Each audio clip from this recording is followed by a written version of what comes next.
chartered nonprofit corporation providing public, educational, and government access television for the residents of the City of Knoxville and Knox County since 1975. Partial funding for the operation of the channel is provided by the City of Knoxville, Knox County, cable service providers, and streaming service providers that operate in our area. Through our training in television production and communicative arts, KCM builds community by providing the necessary tools and skills training to empower local residents to share unedited viewpoints and a platform for free thought, free expression, and free speech, regardless of social, political, or economic status.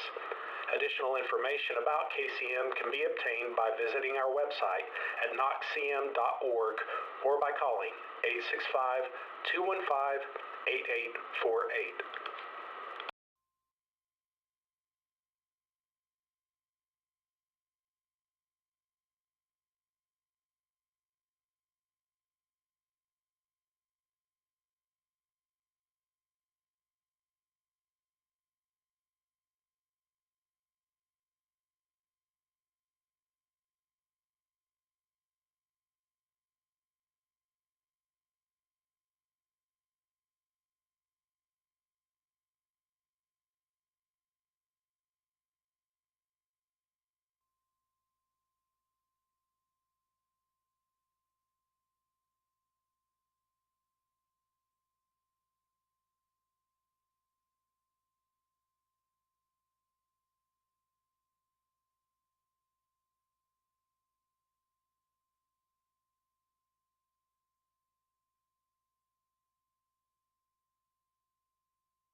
Okay, everyone, it is 3:31, and we're going to call this meeting to order.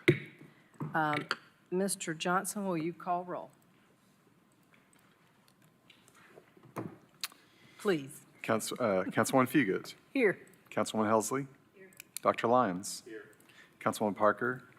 Former Vice Mayor Pavlis. Councilman Parker's just walked in. Yes. Former Vice Mayor Saunders. Here. Vice Mayor Smith. Here. 6 members present. Thank you. You received a copy of the minutes, and it's also in your packet. Any changes or corrections to the minutes? Move for approval. Second. All those in favor say aye. Aye. All right. I do not see anyone in the audience signed up to speak to public comments. Did anyone sign in? No, ma'am. Okay, thank you. No reports of any kind, no special orders. So unfinished business. Mr. Johnson, do you want to talk to us about that? Thank you. Yes, thank you, Chair. So you'll see on the screens that it's also at your seats. It's kind of separated from the packet. A copy of the rules of procedure with strike-throughs, additions that encapsulate or include ones that we went over at the last meeting. And I thought we would begin by going through them, making sure that we had captured what the task force had envisioned. Beginning with rule number 2, we spent a lot of time in this section. We added memorials. We moved it from resolutions to this section. Under consent, added some language. When matters on the consent calendar are called up, they shall be considered without debate or amendment. An objection from any one member of council shall cause the item to be restored to the ordinary process by which items are placed in line for consideration on the regular agenda. So that's capturing that. The recorder shall report if there are any persons registered to speak on items included on the consent calendar. Would you put on your microphone, please? I know you're close, but I can't really hear, and this is being recorded, so. I assume if somebody does want to speak on one of the items, that takes it off of the consent and onto the regular. A member would still have to, request or ask for it to be removed, but yes, that's the assumption. Continuing on, there's a strike through. We remove to reflect your current practice. The setting the date of a public hearing is being pulled off of this section. We continue with ordinances. I added a clause to reflect what the task force had discussed. Ordinances in second reading, adding which are approved on first reading by unanimous vote of members present and voting. And the next one, we just took out metropolitan, and there's several instances of Metropolitan Planning Commission just striking out metropolitan. And lastly, the appropriations for community improvement funds, adding that. Under section 7, this was just language that I came up with. We may not be where we land, but reports of committees or council members serving on committees or boards, and then another section for the announcements of community or neighborhood events or meetings. This is my rough language that I came up with and suggested. I think that's very clear, so. Okay. Under section 11, there's a strike through for memorials because we moved it into section 5, and then under section 13, make sure we're on that, it's on the screen. Took out the time limit in here because it will be addressed later in the agenda in today's meeting under Rule 18. Continuing. Well, wait, yes. While we're in that section. This announcements of community or neighborhood meetings, since we're not labeling that announcements from council members, it could presumably be anyone at the table. It should just be council. I think that's what we meant. It is, I do think that is what we meant. But as I thought about a new definition, I wasn't opposed to it being a time when the mayor or staff or council members who have an announcement could share. But I do think we should clarify. Any thoughts or want to keep moving? You could just put council member announcements of community neighborhood. Turn your mic on. Well, now that I say that, I'm going to retract that because it didn't include, I think that the aspect you're talking about is just general announcements from council.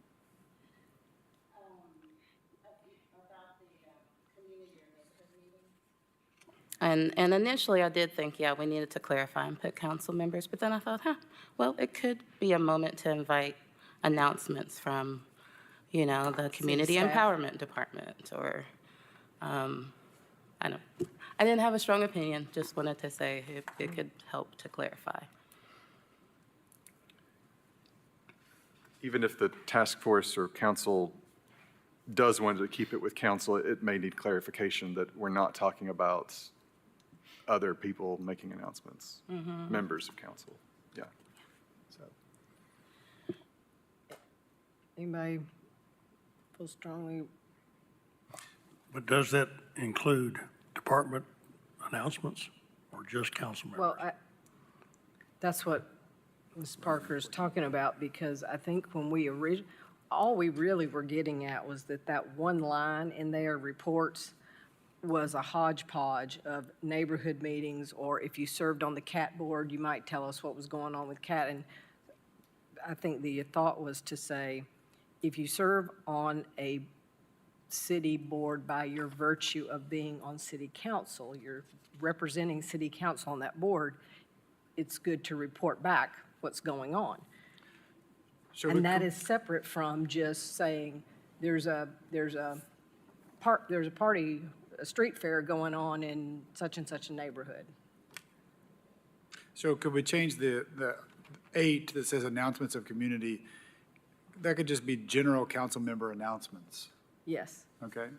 And then, that's what I thought we meant. I see what Ms. Parker's saying, but I also think the mayor makes a lot of departmental announcements, but are you, okay. Does anybody, okay, I saw that. all right, okay. okay. Moving on. Moving on. Rule number 9, it's just changing metropolitan, striking that out. Rule number 13, I think it's the same thing, striking out metropolitan. And I don't think Not there are seeing any other, so that's as far as we got. Yes. We were going to resume with Rule 13 when we get later into the agenda. Yes. Okay, thank you for that, Will. It is nice to actually see it, the way it would look after we change things. And then, next item that we have is the draft memorandum of the task force, which I believe is also assigned to you, Mr. Johnston. Yes. Yes, in the packet. Apparently, we're very good. We were very good last time, assigned you a lot of work. In the packet after the minutes, I drafted a letter to council, the mayor, and the law director outlining what we had discussed at the first meeting. These are rules that the task force is of the opinion that they're not being observed for whatever reason, and the task force is of the opinion that they should be followed again, resumed. So this is just a draft, a suggestion of language that at the conclusion of either the entire task force's time or after we finish with the rules, would be communicated to the This is administration. page and the 18 council. of the packet? Correct, Okay, yes, thank thank you. 18 and 28, the number 2 about adding back that, and then putting the council district number, council district on things. And of course, we will add, presumably be adding to this as we continue through the rules with additional. Okay, that's just the first stab at that. And then the big thing, any questions or comments about that? Okay. So on page 18 of the packet, this is a draft memorandum to council, the mayor, and the law director regarding rules that the task force has identified that are in the written rules but maybe are no longer being followed. They're in a state of disuse, for example, and the task force is of the opinion that they should be followed, that they desire them to be followed. And so you've identified a couple, or are you just showing us the format it will be shared in? The format also including the rules that this group had identified at its last meeting that we identified that are not being followed but would like to see followed going forward. We're not through all of them, but those were the rules. Rule Just number these two, correct? These were the Yes, only two these are only that, two. that- Yeah. yeah. So the items on, are you tracking? Well, we just went through the rules of procedure and talked about some, Well, I mean, I see what you're saying about what was already a rule that wasn't being followed. I just thought there were more. I can go back through the minutes and the recording from the last meeting. These are the two that I identified from that meeting, but Okay. certainly I may have missed something. No, okay. So we can go through, but for now, this is what you came up with. We stopped at Rule 13, so there may be Right, many more to come. yeah. But okay with everybody to move on? And then the next thing is a pretty big thing. Yes. It's a long list. On the next page, page 19 of the packet, this is a list of rules that I've identified and am recommending to be reorganized into a separate article later in the process. There are, as you can see, several, and it goes through the entire list of rules. Some of them with asterisks, I'm recommending that they be separated in parts. There are elements in some of these rules, like order of debate, for example. Most of that, I think, should probably stay in the orders of procedure, but some of them, you'll see later, I'll point out why they probably should not be part of here, this part. Okay, and you're doing that with your parliamentary understanding of the way things like this ought to work, and just the fact that some things are conflicting and confusing. Confusing, yes, indeed. Okay. So as we go through, we'll be talking about them more specifically. But we did ask him, rather than us just all try to figure this out, to give us a starting point. So thank you. So, thank you for that, Mr. Johnson, all that work. That took quite a bit of work, so thank you. And then that's our unfinished business. Our new business, Dane Morgan is here from the Baker School, Howard Baker School, and we asked him, or the Baker Center, to look at public forum, how other cities do public forum, and workshops. And so it looks like you've done some work and have some things to report. So if you would come to the podium. Thank you. Do we need name and address for the record? Is this how I Yes, your name is fine. Dane Morgan. Yes. Yeah, so thank you. I spent the last few weeks kind of trying to figure out how I wanted to start looking at other cities' practices. And I've started with cities in the state of Tennessee, and I decided to look at those with populations that are over 50,000 to keep it relatively close to practices that you might see here. I found that as population declined, transparency also tends to decline. And so I believe there's a table that's been passed out. And so what this is I did an analysis, a content analysis of charters and city code to see what's written for the 14 selected cities. And there are 3 exceptions to that. Nashville, Memphis, and Chattanooga are fairly sparse on information pertaining to their practices within their city code. That information is kept elsewhere in external documents, or it's codified via resolution instead of ordinance. And so what I'm finding is that there's a lack of information pertaining to the specifics in most of these cities, especially the smaller cities. So the 4 largest cities were Nashville, Memphis, Chattanooga, and Clarksville, and they generally provide the most information about their practices.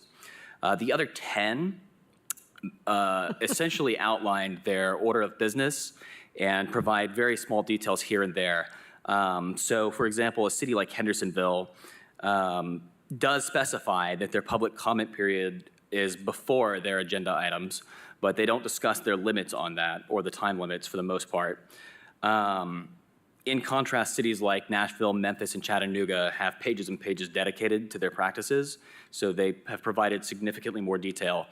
So we have good parameters around how they run their meetings.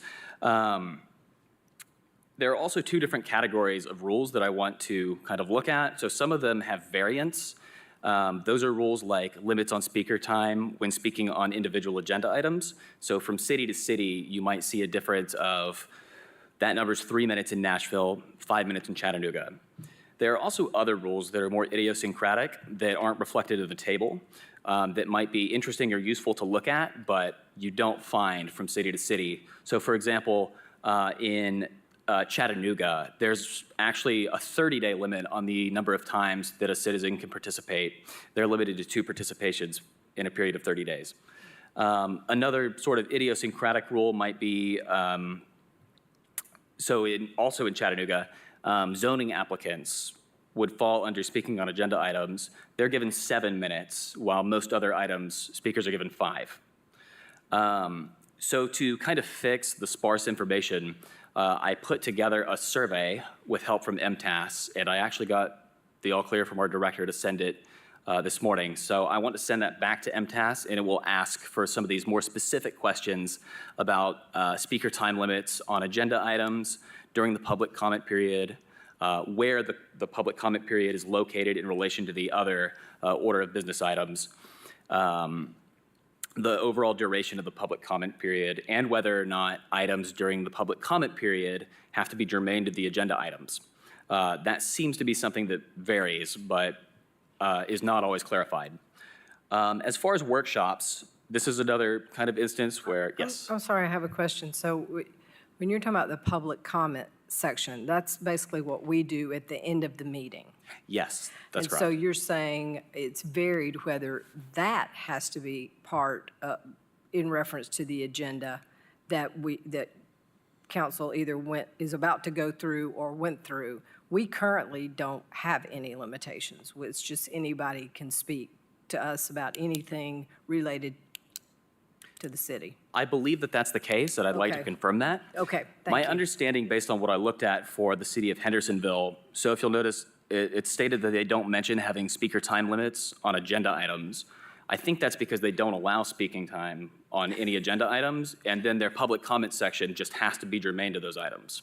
Okay, That's my understanding of their practice. okay, that would be helpful. Thanks. As far as workshops, I found that mentions of workshops were also very low. Across the 14 cities, I found maybe 5 or 6 total mentions of workshops. None of them were to define them. And so generally, what I could extrapolate is that they're usually narrow in focus, pertaining to specific issues, and they're used to discuss items that may appear on future agendas, but that's as much as I could find. So in the survey that I've been preparing, I do have a couple of questions about whether or not workshops appear in any official procedures, and if they do use workshops, what do they tend to use them for, in reference to how the governing body might use them. Great, thank you. And as of now, this is basically what I have. I should have, assuming I get the survey set out this week, which is the goal, I believe MTAS said that the turnaround time on getting responses tends to be 2 to 3 weeks. Okay, okay. Any questions? I appreciate that. Makes me feel like we're not alone. I do have one question. Yes. In here, you mentioned that sometimes the speaking allotment is different for zoning items as opposed to other items like resolutions but I only see one reference. Were there more than one? Like Clarksville, for example, you said number of speakers per item. You say no more than 2 per zoning amendment. Are there any other distinctions around zoning versus non-zoning items in terms of rules where, zoning speakers get to speak for 5 minutes, but people speaking to items not related to zoning only get 3? I do recall, I don't recall which city it is right now, but I can find that. One of them gave zoning applicants who speak during these meetings 15 minutes, and that includes a rebuttal period that they get. And as far as I understand, the way that works is they can use part of their time. A council member can interject, and then they are given the remainder of their time to respond. So I saw that in 2 of the cities, and then one of the other, Smyrna, I believe, they have a rule where there are rebuttals on, I believe, any agenda items where citizens comment on them. Now, in practice, the only rebuttals I can think of are related to zoning. Is that explicitly stated in our rules, or is that just a general way of operating? Our custom is that rebuttals only apply to Custom. appeals. Yeah, I use that word Yeah. because the code is much less Okay. explicit. Okay, so rebuttals are only allowed for appeals, but that's a custom? Okay, thank you.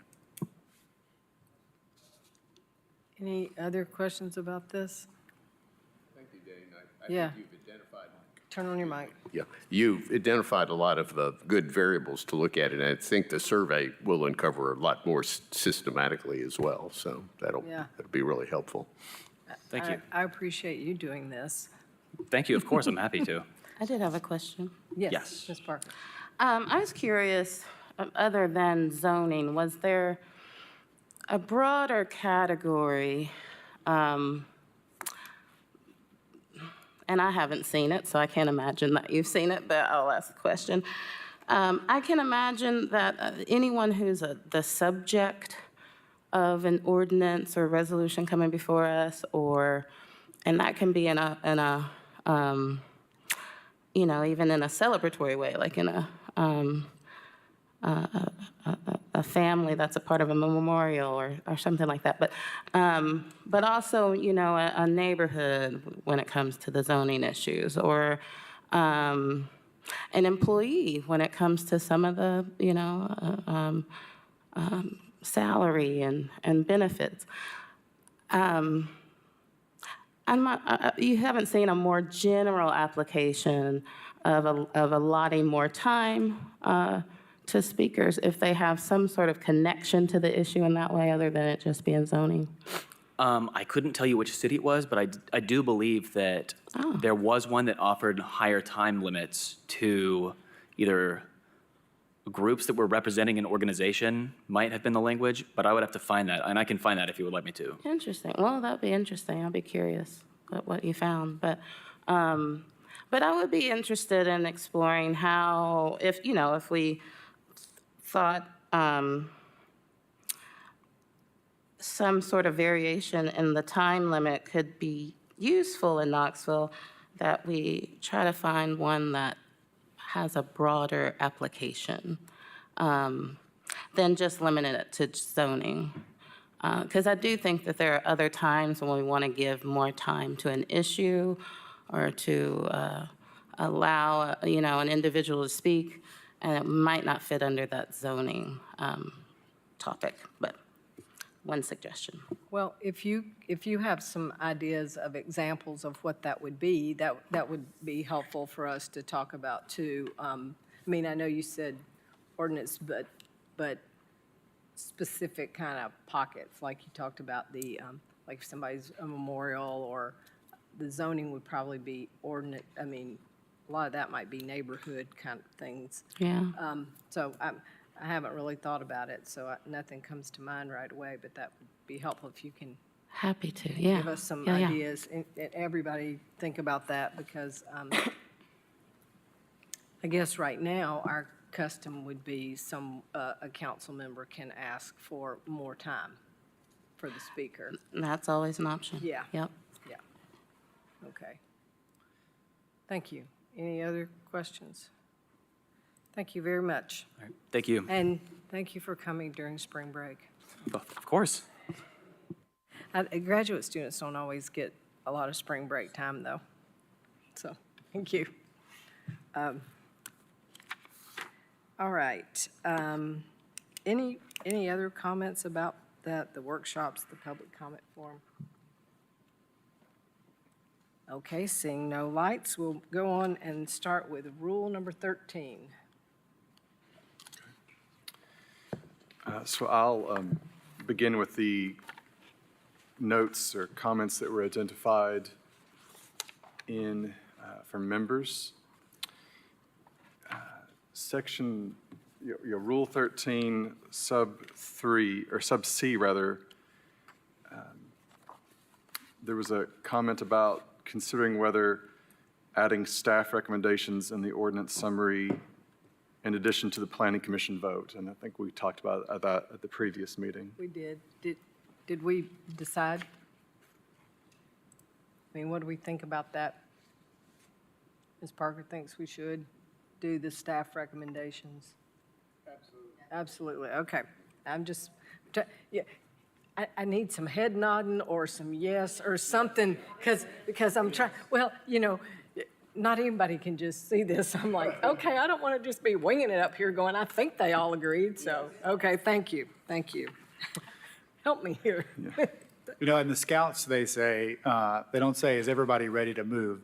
They ask, is anybody not ready? I Yes. think that's a good Well, way to I was trying to adopt. do this up here with the agenda, hearing no objections, but Are there any objections? yes, so, all right.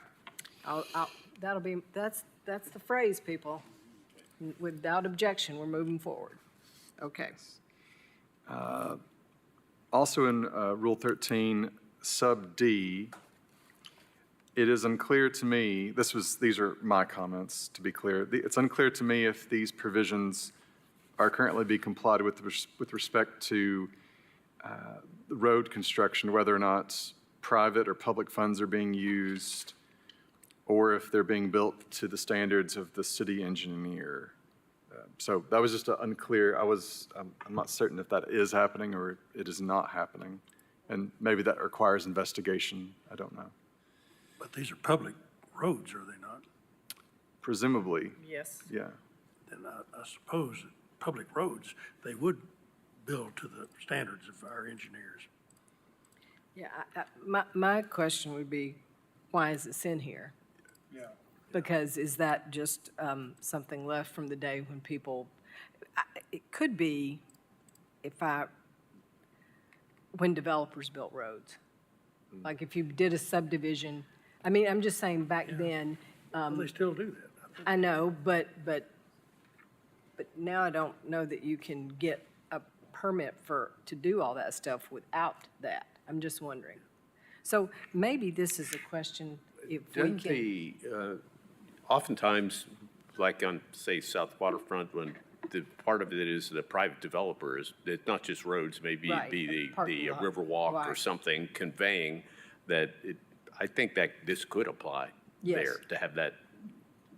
Yeah, like if we're going to take it over, we want to Right. make sure it does all that. And But some the of these would be- question, oh, yeah, sorry. That's okay. But the question remains whether We're doing it or not. we're doing it. Well, Because I it doesn't think, seem familiar. I think, yeah, are we doing it and is it what we think it is? Do we think this means what we think it means? All right. And are we doing it? So, Will, can you can follow up? investigate. Yes, investigate that for us, please. Okay. The next one identified was sub G. The council at its Thursday workshop preceding a regular meeting may by majority vote defer matters from the agenda or add matters to its agenda. By custom, council is not using workshops or work sessions for this purpose. And the question would be, should this stay in the rules? Should it be removed to conform with your practice? Well, Go ahead, May Ms. I? Parker. Yeah. to add to that, we have kind of the reverse rule, and I don't know where it is, but that allows council to refer an item to workshop. Yes, there is a section on that. It's coming up. I think it may be the next rule, Rule 14. And that's not really our practice. It's not. Well, I think that, I'm sorry, Oh, yeah, next rule. Mr. Saunders, you speak before I speak, please. You had your light on. Oh, I was just going to say that this makes sense if workshops were used the way they're used at the Board of Education, where you go over the entire agenda days before the meeting, so you can get any questions answered, and then you just come back and vote at the meeting. I mean, that's the practice of some. That's not how city council works, and so workshops are more based on topics, things that we might find interesting that we talk about at our city council retreats, So my thought is, why does it stay in here if that isn't how we're operating? Okay. I have a proposal, Okay? and I'm, to see what other committee members feel. But I'm intrigued by county commission's process, which I'm not very familiar with, but I've noticed that commissioners are able to call a workshop by themselves without a full vote from the commission. And then that allows them to take on an issue, hold a workshop, maybe one other commissioner comes, but they can move a conversation forward without the vote of the full body. And so, and then those workshops, I think that's something that I'd like to see how, can you just check our neighbor? Like, at the other end of the sixth County floor? commission. Because to me, that way, what you're describing to me isn't really a full-on workshop. It is somebody saying, I want to have a meeting about this, and getting whoever they want to come talk to them about it, and anybody can come. So, thoughts? We're now really gone to Rule 14, calling one. I was wondering if we'd resolve G on 13, which I suggest that it come out.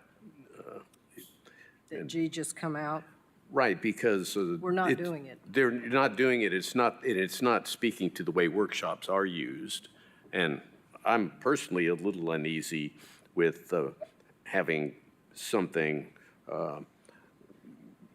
that may have been deferred to the next council meeting, having action taken on it at the workshop, because not that many people, it's not a formal meeting in the way that a council meeting is. And since we don't do it, I think only thing G does is possibly mislead somebody if we're not doing it. Unless we, I guess what I'm saying is, if something's not happening, we should default to fewer, to removal, unless there's a reason to keep it. Well, I agree with that, because I also think unless you're going to have a Thursday workshop every other Thursday, then we don't do it. I think I can't remember, but I think we have used this rule. But correct me if I'm wrong. I don't. When we were on the timeline for the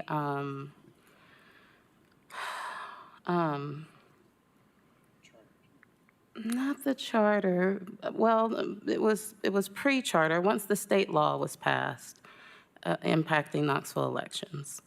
There was Do we have a special called meeting? There was a special called meeting, which is a voting. Which is different. And which it's is, a vote. and then we referred from that meeting to the, no, it was just a special called meeting. Okay. Okay. I'm only hesitant because if we may not have used it, but I can see, I'm hesitant to say it now because I can see a way to use it, but we could also just call a special meeting. Yeah. I think it would be cleaner to call a special meeting than leave this in here with the implication that we meet every other Thursday. That's the thing that bothers me. Right, it says at its Thursday workshop implies the workshop is. Yeah, so. How about we take that out, G, and, okay, is that a general consensus? Because I think, Ms. Parker makes point, we can always have a called meeting for anything. Okay, now we went into 14, talking about workshops. Yes. In Rule 14, no comments from members, but I did identify that by custom, council does not use committees or workshops to refer legislation to be deliberated on. I suggest either removing the rule or start following it, or, yeah. Well,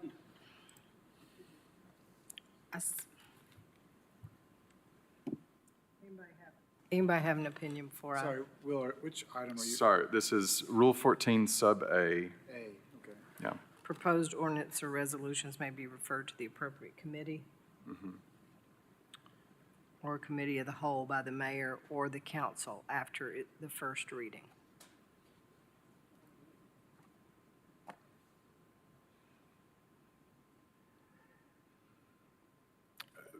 Council really only has one standing committee, and that's the audit committee. And it has a limited mission, if you will. Okay, last thing. So we have a beer board ordinance coming before us. I'm trying to imagine why we would want to use this. Is the intention behind that the beer board ordinance would come to us for first reading, but then by our rule, we should send it back to the beer board? We could, we don't have to by this, the way I read it. May be Maybe. referred. Yeah, I don't understand this rule. Of course they can be referred. Here's what I think. Again, that's a dangerous thing. I have no context in how this ever got used, but I could see there being an item on the agenda that there was a lot of read on the first ordinance, and then somebody said, if we had a committee on housing, I'm not suggesting that we do, but that Right. it get referred to a committee, like, May I? yes. I mean, this committee exists with a deadline, but if this committee continues in an ongoing way, you could see a circumstance where somebody brings forward A rule. an ordinance rule change out of nowhere or just on their own initiative, and it brings before council, and council saying, we would like the rules committee to take this up at their next meeting and deliberate it. That's a really good point. So this could be a standing committee in the future. I think it should be. I'm just going to throw that out there now, but I think that is an example of an existing reoccurring committee where someone brings a rule change and would prefer that body study it, evaluate it, and come back. This is permissive. I mean, It's not That's right. required. there's nothing prevented this from happening, and it's not requiring that. I will also note that your rules, your parliamentary authority, Robert's Rules, does allow for referral to committees. Right. This is really restating what your parliamentary authority allows for, Right. and has dozens of pages that speak to how it works. So if it's not hurt anything, do we just leave it because Vice Mayor Smith may have a proposal about creating another standing committee? Okay? Yeah, I think we should keep this one. Okay, all right. Does anyone strongly object to that? Okay, then we're just going to move forward. Okay. Rule 15, which is a subject on voting. We had one comment from a member. It Sorry, was- can we go back Sorry. to 14D? 14, yeah. Oh,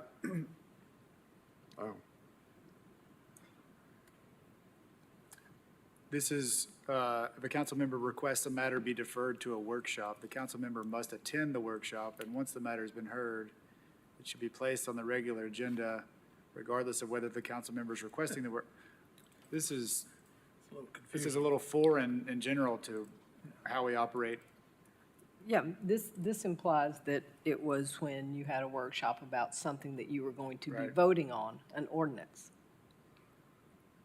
Well, and it's related to Councilman Parker's point about how a council member can take up the helm of a workshop and It is kind of in that vein. it says you better be there. He or she who wants it must call it.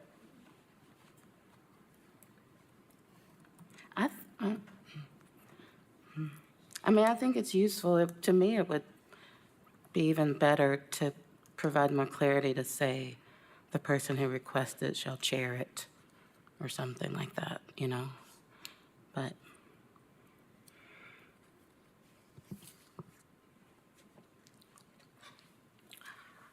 I would also suggest, if this is to be rewritten, the use of the term deferred is a ambiguous term in parliamentary terminology.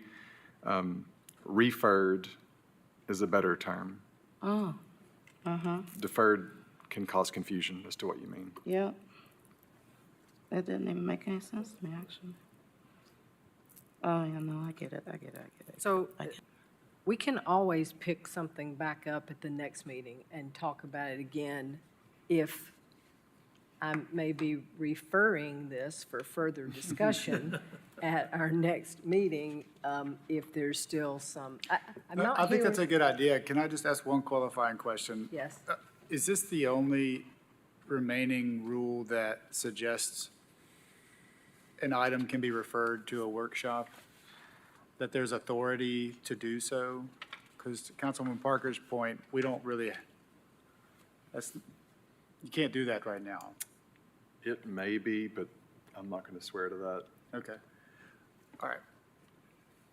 I think we should put a question mark by this and come Yeah, back to and it. come back to it, Yeah. because I think we all have some more questions and think through how this might work. And, Yeah, and how a workshop, to Councilwoman Parker's, I mean, how a workshop is called and who can do that is not specified. Yeah, it's This not whole big. thing is assuming, really in context, that they're regularly happening every 2 weeks. every, 2 weeks on that, and they're not. So there's really not anything that specifies how a workshop is called, who can call it, and et cetera. yes. Yeah. Yes. This is part of the survey, right? The workshop? Unless, Yeah, so we'll have some more information about that in a few weeks. Okay, let's do that. It may be referred even to Okay. May, All by the right, time well- we get something back. Okay, so we're putting a pin in workshop stuff because we're getting surveys on workshops Yeah. that can help us. Okay, Rule 15, if we're ready for that. yes, Okay, yes. without Rule- objection, I think we are. Rule 15, Sub A, all council votes shall be taken by a or nay. One, I would suggest drawing distinctions between different methods of voting because not all votes are taken by a, A voice vote. right. I mean, some are roll call, some are elections where you're calling out the name of the person you're voting for. I would also suggest changing the language from yay and nay. That's more in keeping with current parliamentary use. Aye and nay, I think, is a little more dated. Well, Or, we say aye. All those in favor say aye. Yeah. All opposed, no. We don't say nay, we It's- say it's true. aye and no. it's true, yeah, well, yeah. Nay, horses neigh. Yes, I know, Yeah. yeah, and we just say no. Right. So, so we need to, So what are you proposing? what do you suggest? I can come back with suggested Yeah, language to come back with some clarify suggested this. language.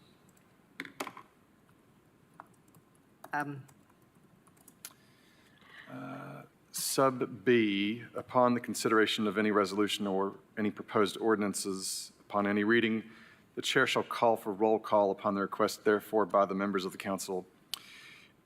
This is confusing by practice. Any one member of council could request a roll call vote, but this doesn't say that. It doesn't define how many need to ask for a roll call. If it's the desire that a single member can demand it, I would suggest putting that in the rule.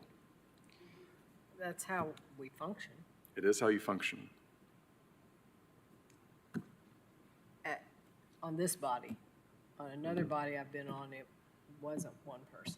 Yeah, I mean, your parliamentary authority would say a majority vote would be required for a roll call, but that's not how this body works. Yeah, I know. I mean, I'm not saying pro or con. Different bodies do it differently. Sure. It's a really good point. I have been confused Yeah, about how this works. yeah. So change the language to any member of the council. Any one member, if you want to conform to your practice. I like it. I mean, that's what we do now, so that's not really changing anything. It's just writing down what we do. And I think that's a good practice anyway. Yeah, I mean, it's usually not called unless it's something that's got some heat around it. And people are going to be, and if our technology gets any better, we won't ever need to call a roll call vote because we'll be voting electronically. I'm not saying now. We could, yeah. I'm not saying Yeah, yeah. now, but I'm just saying, that's how they do in the legislature. I mean, Yes. there are systems that could make that, So this at some point moot. At some point in the future, you're going to have a display that says, I don't know that. I think the technology is there that we could at some point, when software updates and all that kind of stuff, that you could do that. I'm not saying we can do it right now, but I just think that the way technology is advancing, there may come a day that this rule is moot. But for now, we need it, so. do you okay. ever have a vote where people just raise their hand? No, No. I'm sorry. Okay. Oh. So we're going to clarify this. Yes. And move on. But right now, it sounds like, I'm not hearing strong objection to follow our current practice, which is any member of council can call for a roll call vote. And we do not need to include the mayor's ability to do that. You might need to. It's not stated here. Your parliamentary authority would say if the chair is unclear of the outcome, she can do that. So, I think you've got to leave that in there because as long as we're doing voice, it is hard because I've chaired school board meetings and it was hard to hear sometimes and it's like to be clear. But, doing a roll call vote. I don't want to complicate this, but is there any reason to have all the votes recorded like other legislative bodies do? That's what we're talking about. I don't think. I mean, for posterity, just like when the minutes are reported of the meeting, to have, instead of just passed, but the list. I'm not suggesting it necessarily, but do we're I? a little bit of an outlier compared to. so in the minutes, I'm recording the vote outcomes of all main motions. Right. The motions to approve, motions to deny. I'm not necessarily recording in the minutes all subsidiary motions, such as That's right. a motion to postpone or a motion to amend. Yeah, and I'm not suggesting that. But we are listed who approved and who didn't. Yes. Right, Yes. okay, good. Yeah, we are. If we're ready to continue. Yes. The last thing I identified in Rule 15 was sub E. At any council meeting at which a quorum is present, matters presented to council as part of the agenda shall be presumed to have been considered on their merit, regardless of the vote of council, and whether or not a minimum of 5 votes were cast in favor or against the motion or issue. I'm very unclear as to what this is really trying to accomplish. I don't know what it means means. that you could, Doesn't that have to do with appeals to, that you have to show something was discussed that have to do with land use? I thought in some cases that, I think it does, but I think it's moot at this point. Okay. Some may recall the prior Brown garage. that's not, that was the one. Yes.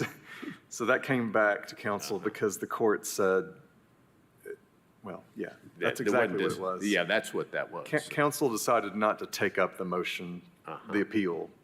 No motion was made, and they considered it dead, and the court said, no, So you you have, have to you have had to have a affirmatively- denial. You have to. you have to take a vote. Yeah. Yeah. Well, then, should this stay That's probably something, for the law department? that's the law department. Okay. That's beyond my abilities. So ask Rob and the city attorney, our attorney and the city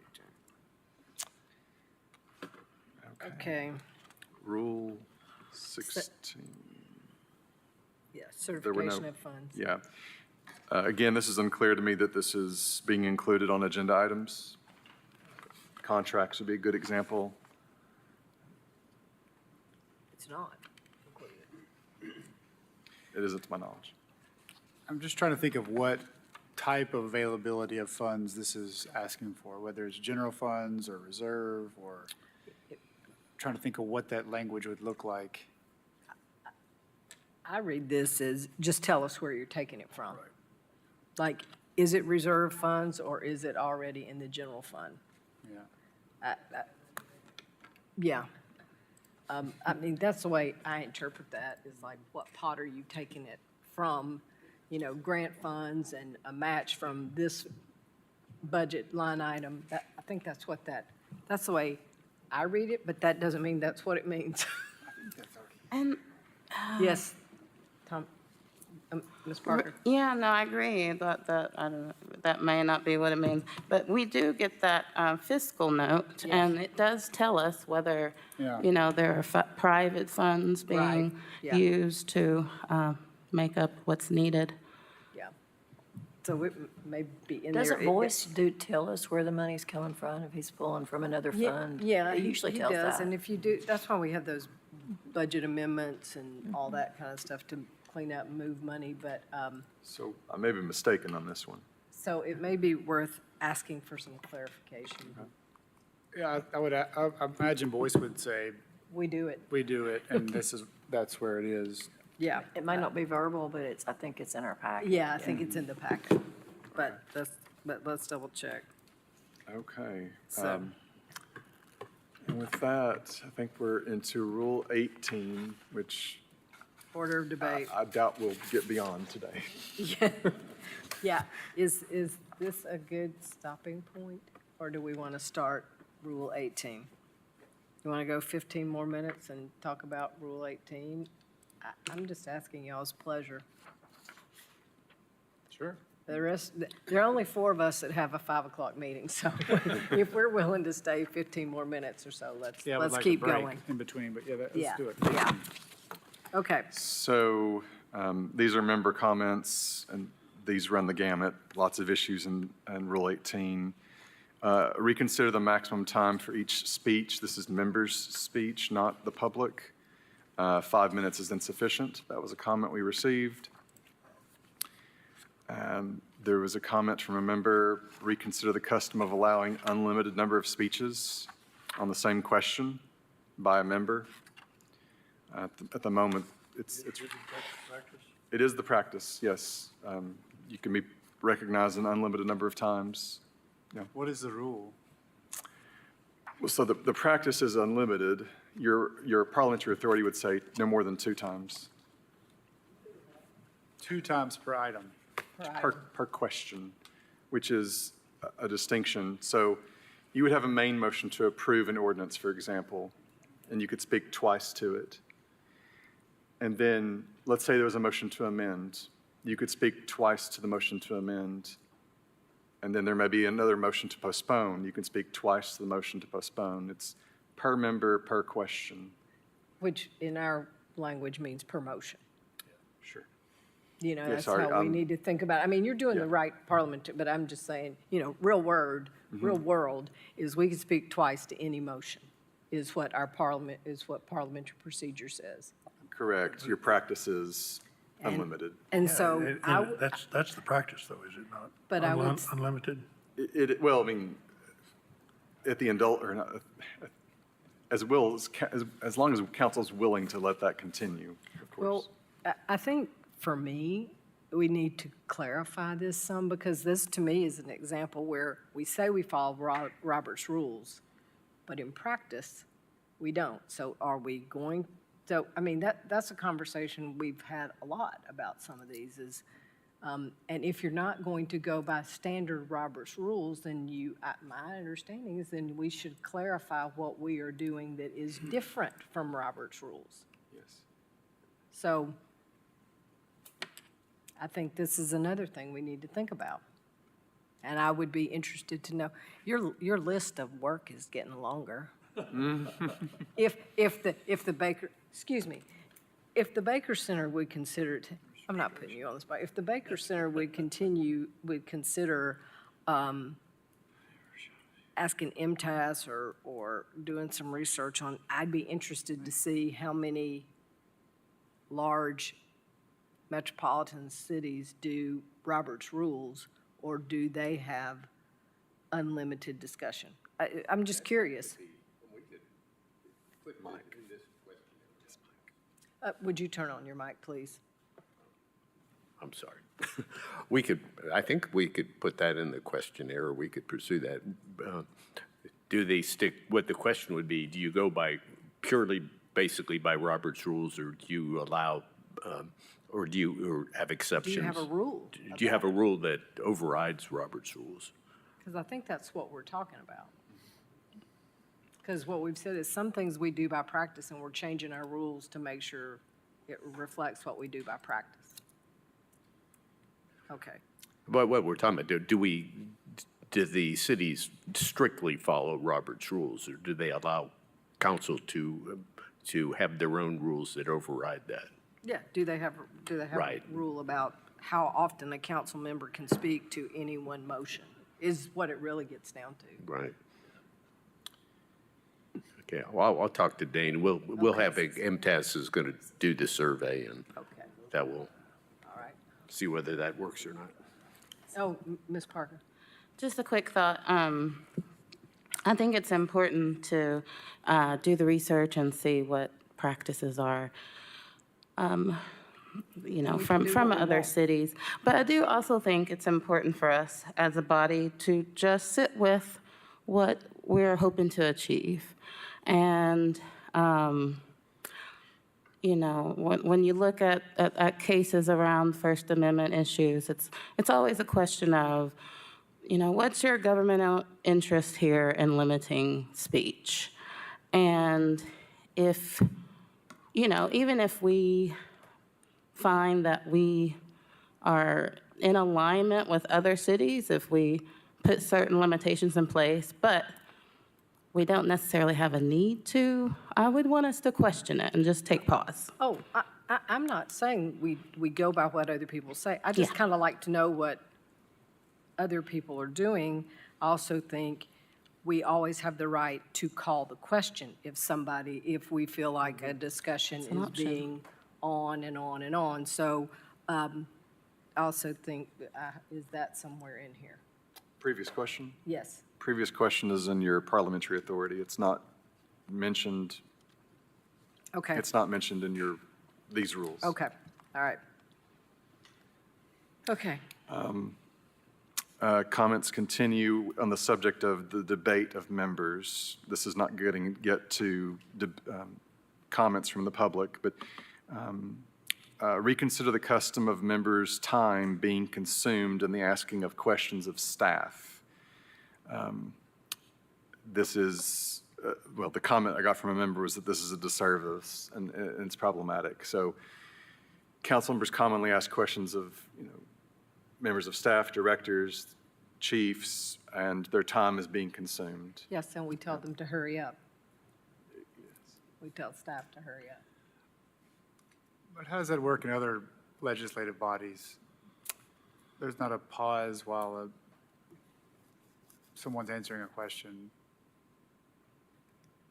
That might be At the true. federal level, you are allotted a time, and Yeah, you have to stay within it. encourage quick answers, and, You might encourage staff to answer yeah. quickly. That's when they say recalling my time, right? yeah. Well, you don't even have a rule about that, so Okay, yeah.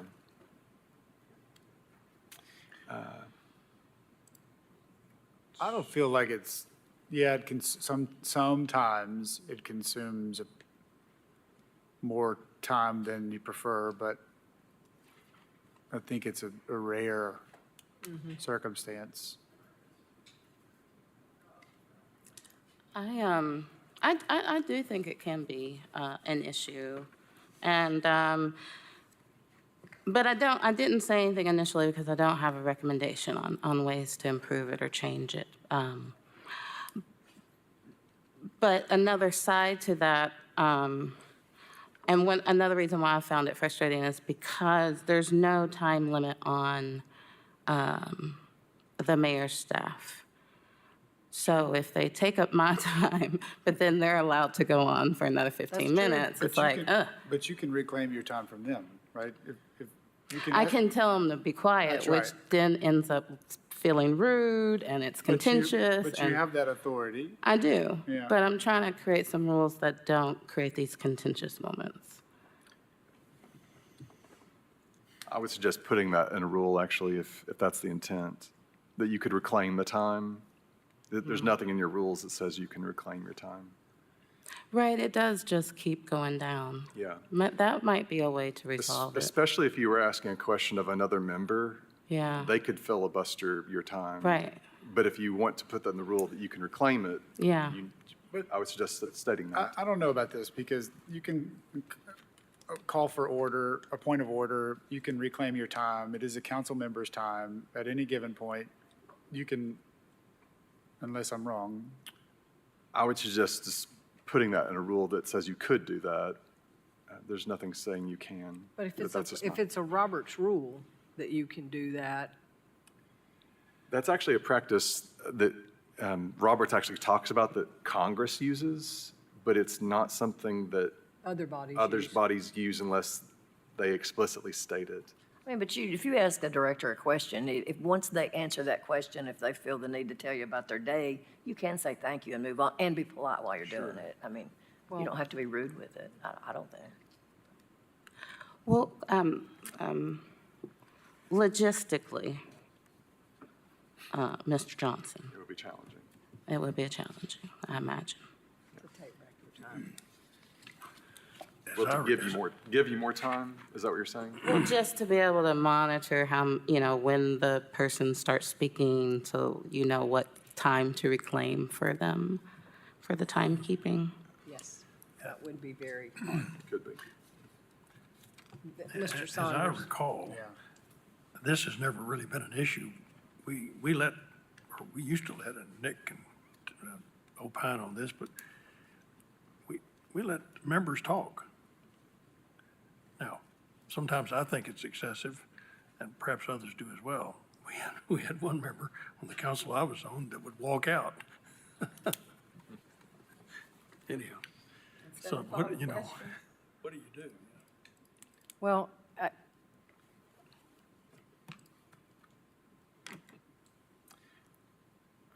I think this council has moved to 5 minutes just to keep everything fair and everything moving, rather than a 10-minute or 15-minute or some kind of people walking out while you're trying to make your point. So, okay, Mr. Johnson. I think, I'm not sure. I didn't hear a consensus. I didn't to hear a change it. Yeah. consensus. We may have to talk about that some more, but Okay. I think this will be one of those things that how some of these intersect with one another may determine how you do the rule. Right. Continuing, these are some of the comments that I had. So it was a law passed by the state legislature a few years ago with respect to public comment, and it puts some more parameters around that. At present, your rules allow for public comment on just about any item that appears on the agenda, but the state law allows, or it doesn't require public comment for a few particular items of business, including disciplinary proceedings. So this could look like me being disciplined by the body or a member of council being disciplined, like expulsion proceedings. Under your current rules, we would have to allow public comments on all of this. So someone could sign up to speak on the expulsion of some hypothetical council member someday. But the state law doesn't require public comment on that. So the body may want to consider excluding disciplinary proceedings from public comments. The state legislature has given you that power.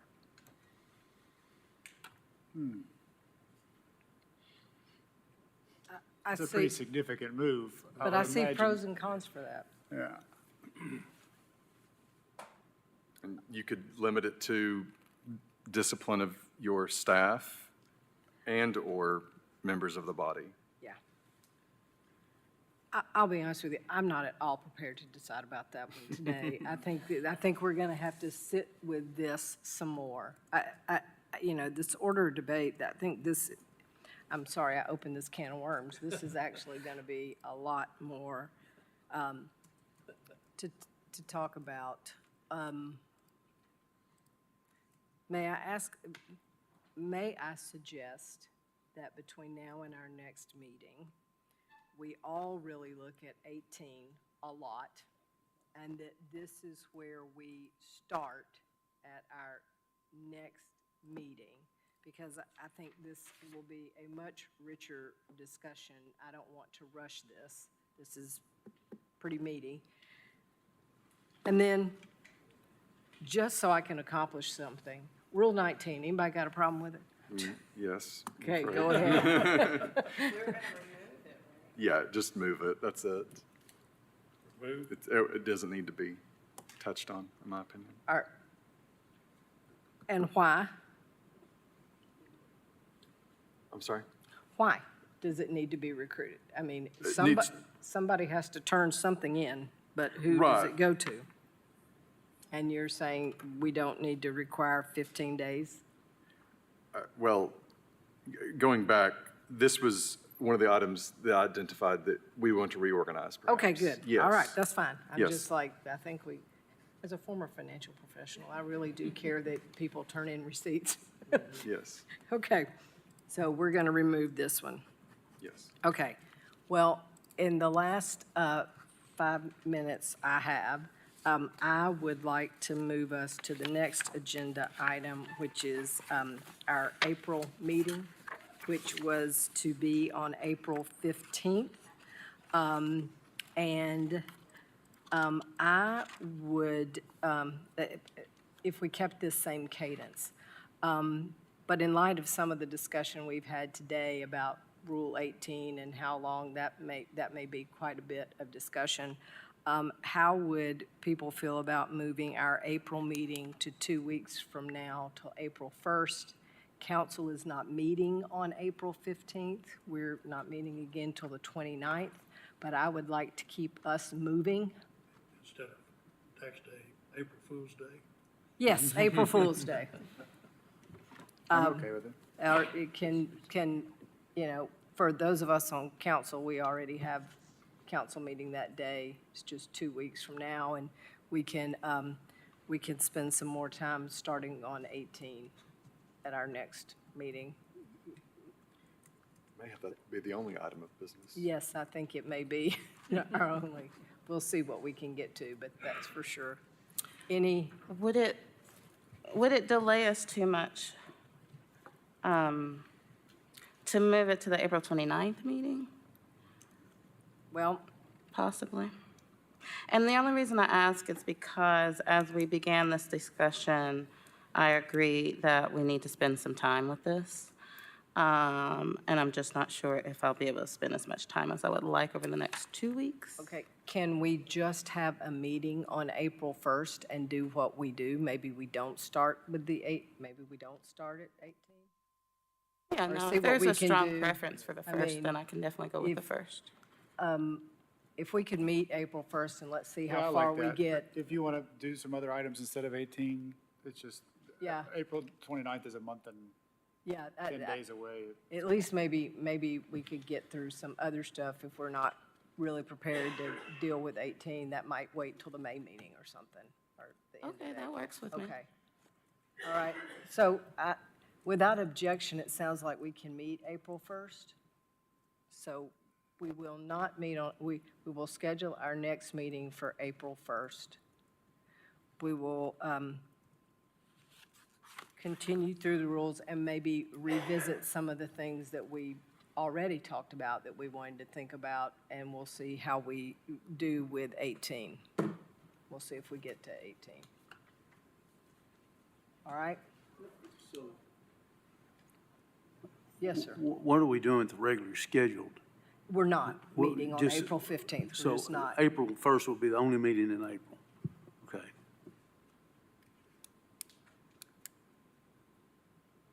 We can always change our mind on April 1st, but for now, April 1st. All right, Is that gonna give you enough time, Will? Yes. yes. I talked to him about that. I'm good. I talked to him about that beforehand to see if it would work with him and if we could have the room. All right, without objection, then we are adjourned till April 1st at 3:30 in this room. Thank y'all. It's a real day, it's a real meeting. We used to have.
All right. Hello, Knoxville. This is your Knoxville Beer Board. Today is Tuesday, March 18th, 2025. Welcome everyone here and to those watching at home. Mr. Johnson, will you please call the roll? Councilwoman Fugit, Here. Councilman Helsley, Councilwoman McKenzie, Councilwoman Parker, Here. Councilwoman Ryder, Here. Councilman Roberto. Here. Councilwoman Singh, Vice Mayor Smith. Here. Councilman Thomas. 6 members present, Chair. Thank you. The minutes of the last meeting were distributed by email. Are there any corrections to the minutes? If not, There were 2 sets of minutes. oh, that is correct. I saw those. There were 2 sets of minutes. Do you want me to, it doesn't matter, Just to okay. point it out. There were 2 sets of minutes distributed by email. If there are no corrections, the minutes stand approved as corrected, distributed. Yes. Thank you. I got the thumbs up from Councilwoman Helsley. Mr. Johnson, do we have anyone signed up for public comments germane to today's agenda? No, ma'am. Thank you. Seeing no one has signed up for public comment, we'll move on. The next matters of business are items to be postponed or withdrawn. Mr. Byrd, are there any applicants requesting a postponement? There are, Chair. 6K, the Paddock Lounge. All right. Okay. Seeing no others, without objection. To win. Oh, when would they like to be postponed? The next meeting, April 29th, please. Okay, yes. So that was 6K Paddock Lounge. Oh, a gentleman. Sir, if you'll come to the podium. Are you here from Paddock Lounge? Yes, ma'am. Okay. I believe your item is postponed because we are missing pertinent parts of the packet. Yes. If you'll, can you please turn on your mic there? It's a button that looks like a little person. There we go. Is Got that it. better? Okay. So my name is Brian. I'm the general manager of Paddock Lounge and K1 Speed here in Knoxville. This is the first of me hearing that we're getting postponed, but we have gone through the classes. Unfortunately, when we went to do the class, we were going to do our fingerprints and our background check, and the lady that normally does it was not available. I was told there was a possibility we could get a temporary permit pending the background check to be done as soon as physically possible. No, so that would be Officer Presley here. Officer Presley, the background check is not back on this one, right? That's correct, yes. I was not there to do background checks Thursday for him, but there's also someone in California on this, is my understanding, and I've not received any background check from that person at all. Do you know who that is? Because we have a third party that corporate's kind of going with this, and we're not getting a lot of information from them. So, like I said, I showed up today unaware that we were on postponement. Looks like that's going to be a James Ambrosio. He had a representative contact me this week and speak to me, and he said they would be working on that and trying to get that to me, but I've not received anything yet. So it Gotta would have love been- corporate. And I've got to get an appointment from you also. Okay, great. So we have to postpone because that's the one thing we cannot hear things without is the background check. Okay. So you can follow up with Officer Presley and she can get with you on anybody else that needs to do, but tonight we have to postpone this, and I'm happy to talk with you or Mr. Byrd or Officer Presley. Yeah, Mr. Bird's been an excellent source of information, and forgive me, I'm new to Knoxville, Oh, that's so okay. all new rules and. Welcome to Knoxville. Thank you. So. We want it to be a great experience. Oh yeah, we're there halfway so far. Okay. So. All right. All right. Okay, so thank you, and we will follow up with you tomorrow. All right, sounds good. And onwards. All But right. you will be postponed to the April 29th Beer Board meeting. Okay, thank Okay. you, ma'am. Okay, thank you. Chair, do you need a motion for that postponement? No, so as the story goes, without objection, item 6K is postponed to April 29th. Okay, Mr. Byrd, are there any withdrawals? Yes, ma'am. 5A, Pariza 2020. Okay, without objection, item 5A is postponed, withdrawn, so sorry. I'm stuck on that postponement. All right, carrying on. Next, before we get started, I have a few announcements. When I call your name, The businesses applying for the permit, please come to the podium and state your name and address clearly into the microphone for the record. You can do your address, your business address. Applicants who are approved pending final documentation need to bring their completed documents to the business tax office during regular business hours. If you get approved pending final documentation, that means that you have one or more requirements that are incomplete for beer board permit outside of fingerprints and background check. In order to get your certificate of occupancy, which is a common thing that you might be pending, an applicant may need to apply for zoning changes, meet parking requirements, submit architectural drawings to plans review and inspection, and make modifications or building and codes compliance modifications. This may entail hiring an architect and/or a contractor and submitting plans for your site review. Mr. Johnson from the building department is here if anyone is pending certificate of occupancy and needs any of those items or help with the process. Thank you so much. Applicants that have their permit approved tonight can pick up their permit at the end of this meeting from Mr. Byrd. The staff at the meeting, we have Mr. Byrd, Mr. Johnson, and I don't know if we have anybody from Metro Drug Coalition. They are also someone that can help you with issues. Finally, as I'm chairing the meeting, other members will make motions in the 4th District. All right, let's get started. Our first agenda item is For Them Sanctuary, and that is Brian Coakley. Oh, you'll need to push the button to turn the podium on, the little person. Name and address. Hi, I'm Brian Coakley. Address for them is 632 Glenlock Road. All right, thank you so much. Officer Presley. No record. Mr. Byrd. That file is complete. All right. I have a motion to approve and a second. You have an event coming up? Yes, it's actually this Saturday at the Standard. Okay, awesome. All right, congratulations. Thank you. If there's no further questions, I have a motion and a second. All those in favor? Anyone opposed? All right, ayes have it. Thank you so much. Good Thank you so luck much. this weekend. Next agenda item is Crown Plaza, Knoxville Downtown. Mr. Patel or Miss? Name and address for the record. My name is Ami Patel, and the address is Ifan Group, Wellington, Unit 2, Knoxville, Tennessee, 37919. Okay. Officer Presley. No record. Mr. Byrd. We need the sales tax registration, health department approval, the certificate of occupancy, and surrender of the existing beer permit. Okay. Yes, ma'am. Councilwoman Parker. I was going to move to approve pending final documentation. Okay. I got a motion and a second. Any further questions or discussion?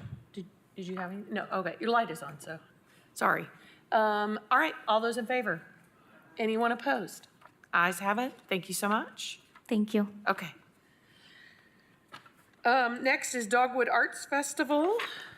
Abigail Swabe, maybe?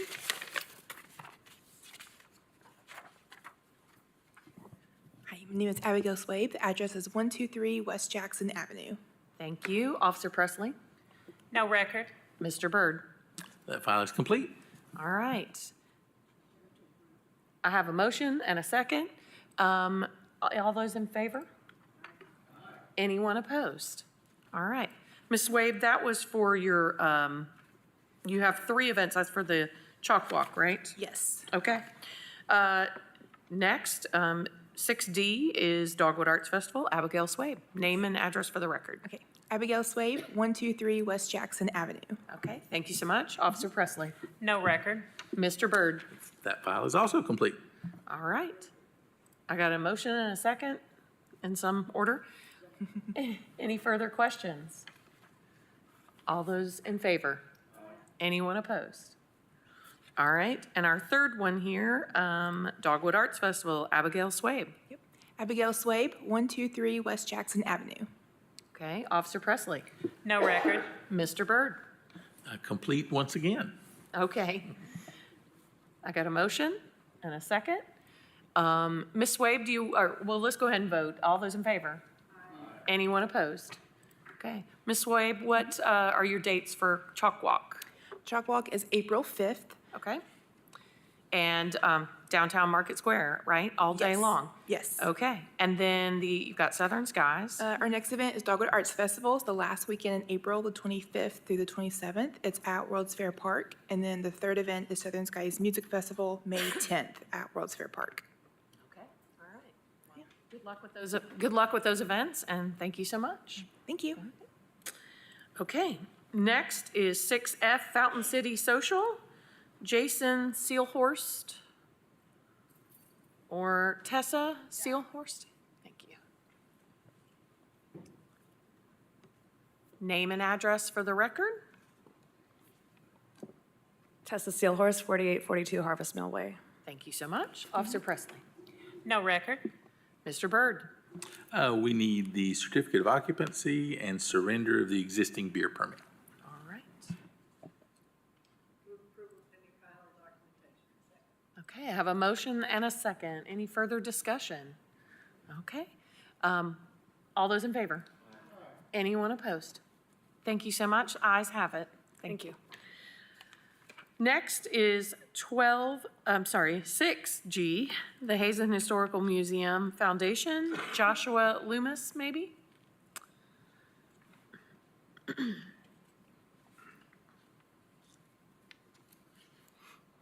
Joshua Loomis, 1711 Dandridge Avenue. All right, thank you so much. Officer Presley. No record. Mr. Byrd. That file is complete. Okay. I got a motion and a second. You have an event coming up. What's the date of your event, and what will you guys be doing? It is April 17th, Thursday, from 6 to 9 p.m. It is a ticketed fundraiser event and garden parlor party. Okay. Thank you so much, and good luck with your event. All those in favor?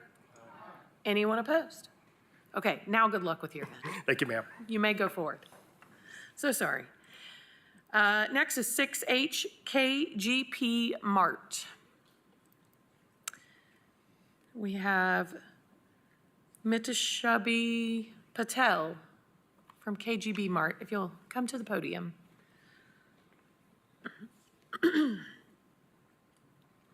Hello, Dharmesh Patel, 3700 Boys Pike. Officer Presley. No record. Mr. Byrd. We need Department of Agriculture approval, the certificate of occupancy, and surrender of the existing beer permit. Okay. I have a motion to approve pending final documentation and a second. Any further discussion? All those in favor? Anyone opposed? All right, ayes have it. Thank you so much, sir. Thank you. Next is Knoxville Coliseum and Hernan Karatachi. Please correct my pronunciations when I get them wrong. Hello, good afternoon. My name is Hernan Karatachea. Address for the business is 4328 North Broadway. Thank you so much. Officer Presley. No record.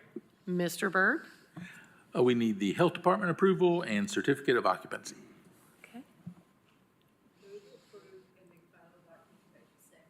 I have a motion and a second. Any further discussion? Yes. Mr. Frost, may I call on you? Thank you, Chair. Sir, you know you have a very similar name to a City of Knoxville-owned facility, correct?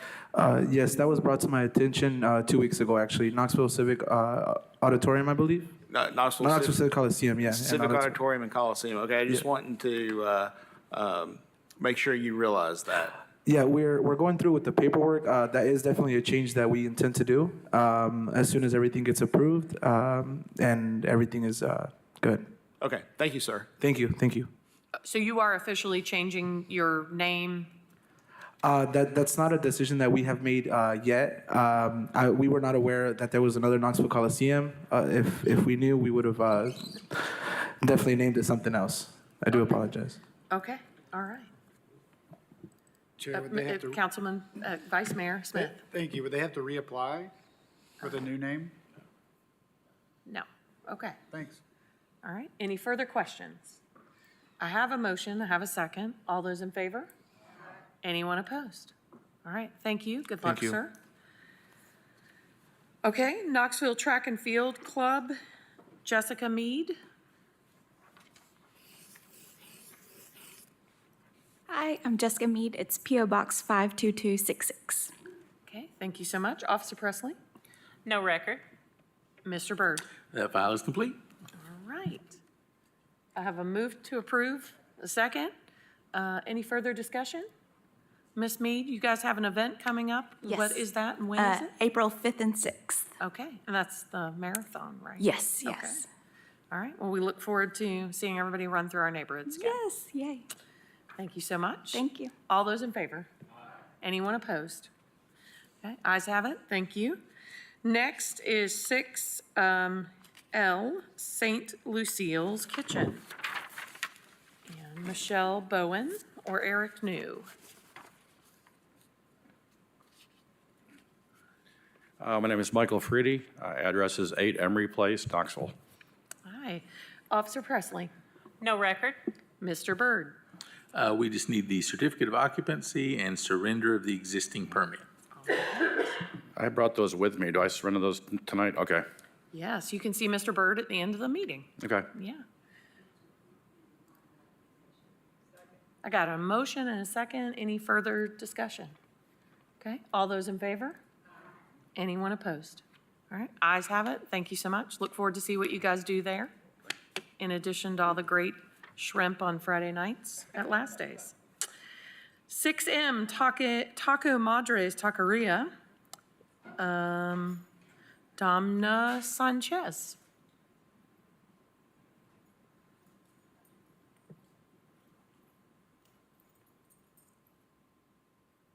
Hi, I'm Damna Sanchez. The address is 2916 Knoxville Center Drive. Okay, Officer Presley. No record. Mr. Byrd. We need the sales tax registration, certificate of occupancy, and surrender of the existing beer permit. Thank you. Okay.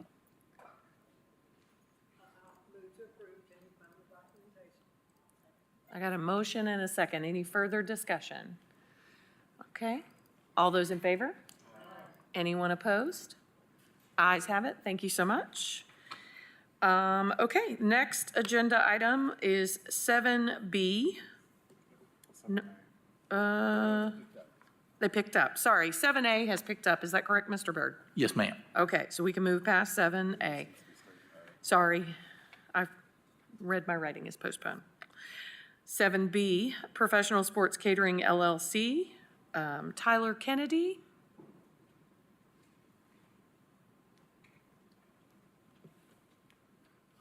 Tyler Kennedy, 500 East Jackson Avenue. All right. Officer Presley. Oh, wait, nope, we're past that part. Hi. So I just keep rolling with item 6, and we're addendum items here. Sorry about that. Okay, so you guys have an outstanding approval, and you are, what more is there left to do? I think we probably kind of have some idea, but go ahead. Yeah, it's my understanding, the site inspection as well as the certificate of occupancy, which I understand is imminent, but not quite there. Okay. When do you guys believe you guys will be ready? April 15th, maybe? Definitely by then. I don't have that exact information. I would assume before the first of the month, though. Okay. How about we extend for 60 days? Okay. Does it come back to us though? No, it doesn't come back.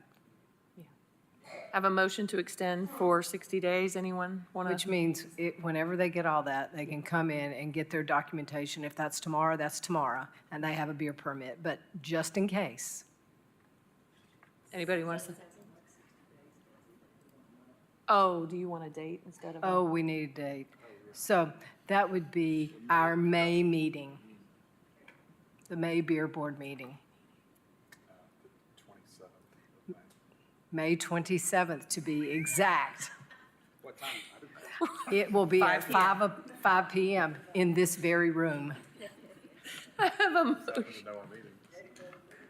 have a motion to postpone, and we have a No, second. extend, All those, extend. are there any further questions? I'm just clarifying, I made a motion to extend, not postpone. Yes, to extend.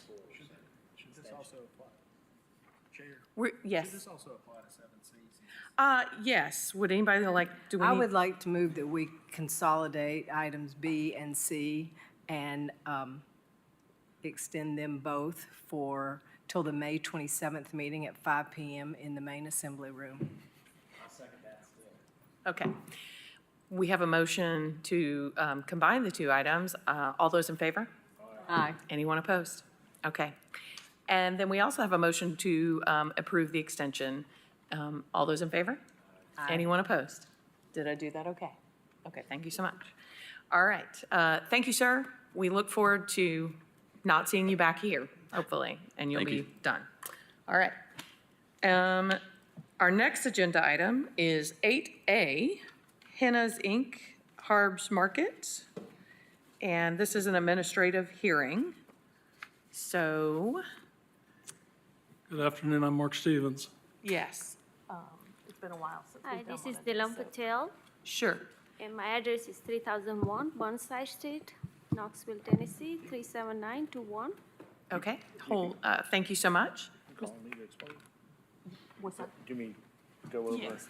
Mr. Frost, if you could, this is an administrative hearing, and I think it's been a little bit since we've had one, so if you want to kind of go over an overview of what our options are Thank you, Chair. before we start discussion. So this business was cited for a sale to a minor two in a rolling 2-year period. Mr. Byrd has laid out in the AIS the timeline. Mr. Johnson has laid out the timeline for this, indicating their history where they have been cited for sales. At this point, the Beer Board has two options. One is to listen to what their presentation is and decide if it is sufficient. If it's sufficient, then you're accepting their proposed corrective measures. If you do not accept it, then you need to vote to send it for a suspension revocation hearing.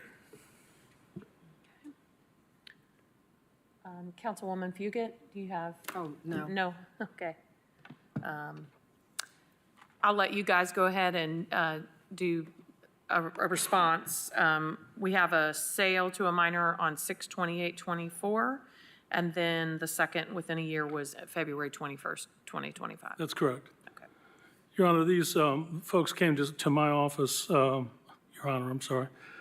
These folks came to my office on March 3rd, having been cited for a second time, and they told me that they had tried to comply in every way. They are being unsuccessful. They acknowledge that they're unsuccessful. They asked me if I would assist them and told me that essentially I could recommend to them whatever I felt would be the appropriate measures to take so that they could solve this problem. They understand it's serious. They understand it's been a long-term problem for them. They understand that the measures they've taken in the past have not been successful, and so they have turned to me to see if I could help them draft a remedial plan that might address the deficiencies that have resulted in them being here up to this point. My experience is not associated with this sorts of things, so the first thing I felt I needed to do was to go to some beer stores and talk to the owners there to see what measures they put in place to eliminate this kind of problem. I went to a couple of Casey's and talked to managers there to look at their POS systems and to look at their training programs to see what they do. I talked to them about wages to see if maybe financial incentives might eliminate the problem. I came away a little frustrated, frankly. Most of what I heard that Casey's were doing, we were already doing. And I'm looking for a new way to maybe make sure that we don't find ourselves back here again. And so we sat down. I've met in 10 days, I've met 3 times with these folks. We've discussed what steps we're going to take, and we've come up with 5 basic areas that we would like to address. And the first is our hiring practices. We are a neighborhood store, and so we have struggled historically getting people from outside the neighborhood to be willing to drive in and work. And so we are kind of, I don't want to say limited in a negative way, but we are limited to pretty much the community, which is fine with us, but we are limited to the community within which we have business. We are trying to develop an employment flyer to get the word out in the neighborhood that we are looking for people to help us to serve as clerks. We are trying to develop an employee profile that can help us understand the kinds of people that are more likely to be successful working in this environment and make sure that we don't cross the line again and not ask for IDs. We've implemented exit interviews. The clerk who was cited this last time, I've interviewed her twice to try and get her to give me a sense of where the deficiencies are most present and resulting in the violations. And so I've interviewed Melissa twice. There is another clerk that I'm trying to interview to get a sense from her.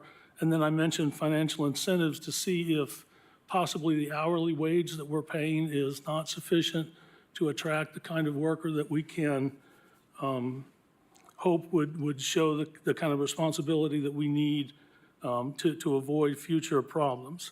The second is we are probably deficient in our employee training.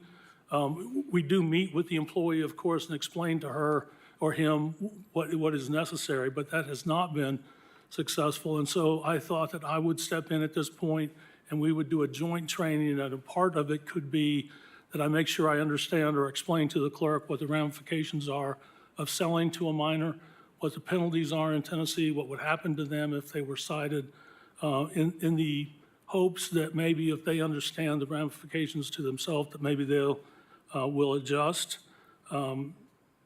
We will consider new security measures. In my exit interviews with Melissa Sellers, she said that there is a fair number of young men who tend to loiter and hang around the outside of the store that cause problems, put pressure on clerks, make them fearful to ask for an ID or make them fearful to refuse to sell. And so there are security concerns there that we have to address. Quite frankly, the store is not profitable enough to hire a full-time security guard there, but we need to do something to try and get that situation under control. Signage is not a deficient deterrent, or it has not been a sufficient deterrent. And so we have to spend more time thinking about what we're going to do around the premises to try and make the situation better. We've added, there are 16 security. Could I ask you a question real quick there about what you just said? You said signage is not a deterrent. Are you talking about like no trespassing signage? No Okay. trespassing, no loitering. Thank you. Those signs are posted, Okay. but they're pretty much ignored. We have 16 security cameras. We have a very large monitor there so that the clerk can see all the necessary places around the store environment, but that has also not been particularly helpful. So we are working on that, and I grouped that with employee training and kind of the layout of the store to help the employee. We have a policy manual that she has written, but I feel like it needs to be fattened up a little bit. There's not sufficient detail in the policy manual, and so we're going to work on that and make sure that that's something that is reviewed with the clerk before she starts working or he starts working, and that the clerk gets a copy of the manual so that they know what is expected of them and what the ramifications will be if we're not successful. There is some operational changes that can be made. I think the signage that is there is not prominent enough, and so I think there are some things that we can do around the outside part of the store and in the front that makes that jump out a little bit. I also think over the cash register, over the clerk's area there is signage there, but it doesn't jump out to me as either. So I think if we can make sure the customer knows when they're approaching the cash register, they will be carded and cannot be sold without being carded, I'm hopeful that maybe will help. Besides the Casey's interviews that I've done, we also plan to go to a couple other stores, more, I guess, mom and pop stores, for lack of a better way to phrase it, so that I can get a sense of, is there a unique set of challenges that face a store like this as opposed to a Casey's or Waggles or something along that line, to see if there's any insights that we can glean from those sorts of stores who have been in operation for a while. And then finally, We have, the POS system has a mobile app, and we have, she logs on to the mobile app when she's not at work to kind of, I guess, supervise, if you will, the clerk that is on duty. We have talked about doing that in a more structured way, and, I mean, she's working 7 days a week, 8-hour shifts, so I can't expect her to do a whole lot more, but maybe some monitoring from home on the mobile app and the clerks knowing that they're being monitored, maybe that will help sort of tighten things up a little bit. And then also, what we're going to do are some random security camera reviews so that we can just randomly pull footage from times when other clerks work to try and see and make sure that they're doing what they're doing.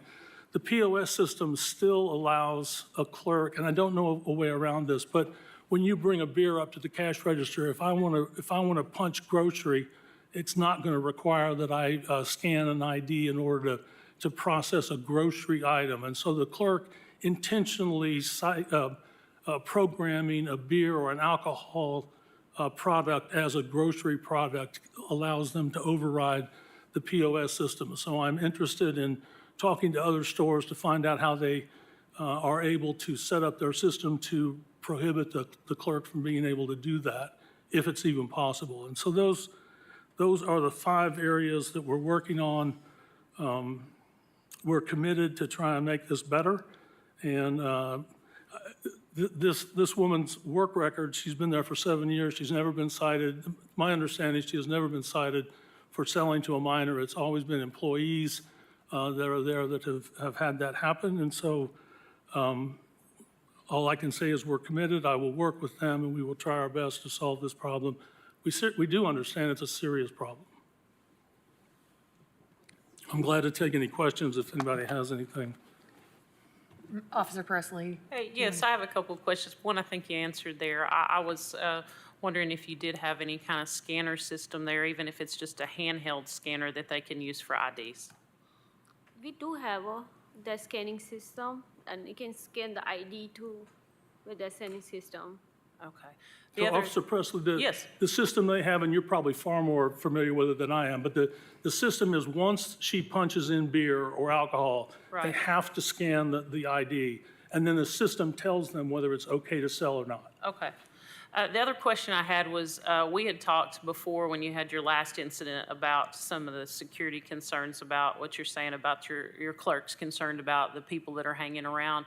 And I had offered you some extra help with that, but you never accepted that help. And I was just curious as to why you didn't kind of come to me with that. We were willing to help with that. Actually, I call like many times. If you can find out, I call many times. People hang out outside. Can you call? Sure. Can you send here somebody? You can find out. I call many times, and I always like, keep eyes for my home. Like if I see somebody, people hang out, I always call police even from home too. Mm-hmm. So I do try my best to move from people. Okay. We can talk more afterwards if you like about how trespass lists work and things like that, if Yeah, I you're need more interested in that, okay? And also like that 3-4 people, they always hang out. I want to make them, all of them, 4 or 5 people, make them trash from over there. Sure. So that way there's no problem then after that. I'm just being like, also a human being. I don't want to be like because I'm a neighborhood, but I try now. I'm not going to feel bad for nobody, and I'm going to do right thing, and make them trash for everybody, who people hang out over there. Can I ask for clarification? When you said you call, Ms. Patel, are you talking about you call just dispatch number? You're not meaning... Not 911, I call Okay. usually, yeah. You're not calling Officer Presley directly? No. Okay. I can take a number after Okay. this. Okay. I just wanted to be clear. No, So I I understood. trust me, I don't like it either. Okay. And she know that. She come over there. She know how hate I am. I don't like it when people hang out outside because I'm losing business because the nice people don't want to come over there, Right. I will say, if you would work with Officer Presley Sure. on that component, Sure. regardless of the violation, that is a separate issue Yes. that you could work with Officer Presley on, and she might be able to get somebody else from patrol to Sure. help you. Sure. We had similar problems with a market in my neighborhood back when Mr. Frost was the council rep for my district, and we ended up having to have a meeting with the owners and the chief of police and others. And what the issue was is a lot of things going on in the parking lot that the staff inside the store were very uncomfortable with, but they were fearful to call KPD for help because they thought it was going to endanger their beer permit. And we assured them that was not going to happen, and that's not like a mark against you and your beer permit. So if she can help you, if you call her directly and kind of make some plans. No, I was used to be scared when I buy the store. Like if I keep calling police, they're gonna come and hurt me when police not over there. I used to be scared, but now I need to run the business, to do what I can do, now. Okay. I will say in the exit interview with Melissa, she made us aware of the fact that there is a sort of a heightened fear of the clerk at times in dealing with certain customers. Okay. Councilman Roberta, you have some questions? Yeah. Ms. Patel and Mr. Stevens, I looked through this, and I really wanted to say that I appreciate a lot of what you've said, but also what you provided the beer board today. You were very transparent and took a lot of accountability in what you've written here in your most recent plan. There were some things that I found concerning. Obviously, the things you're talking about with people maybe putting pressure on your staff was concerning. But speaking of the point of service solution that you have, you specifically talk about how the staff has figured out a way to override the system so they can make these sales outside of the scope of your software that you have and the scanning operation you have. So there's obviously something going on here that's more than just having the technology and having the appropriate training and signage and those kind of things. What are you planning on doing to address that side of things? Because, I mean, you mentioned maybe, our wages aren't sufficient enough to make this work. And maybe, I don't know if that's the answer, but maybe it is. But have you given some thought to how you address that particular issue? I don't think that can be, that answer wouldn't be acceptable to you if I was standing here saying, I don't know how to fix it. So I've got to figure that out. I'm not there yet. I've done 2 exit interviews with the former clerk who sold, and the only explanation she gives me as to why she overrode the system was that she was having a bad day. And I said, well, but with all due respect, we all have bad days. You're going to have bad days all the time. What can I do to make sure that a clerk who's having a bad day won't override the system and sell without scanning? She didn't really offer me anything that I felt was tangible enough that I could act on that would increase the chances that it wouldn't happen again. So that is, I think, the $64,000 question. How do you put clerks in a position where they won't intentionally override the system? And I thought the best way to go about it is to find out why they did it. Why did you override the system? And I don't have a good explanation yet from the latest clerk. Now, there's one other clerk that I need to talk to that I haven't yet, but I've talked to this one twice, and all she'll tell me is I was having problems with my daughter or granddaughter, I don't remember now, and I was having a bad day. So we've got to figure out what it is, which is the reason why I went to the interviews with Casey's, and those folks obviously experience the same issues that we're experiencing, and maybe they have figured it out in a way that we haven't yet. But we're going to continue our best efforts to try and find out how to make that work. Okay. I mean, I think, anyway, I also appreciate you all, being accountable for what's going on, being very verbal about that, and then recognizing how serious this nature is.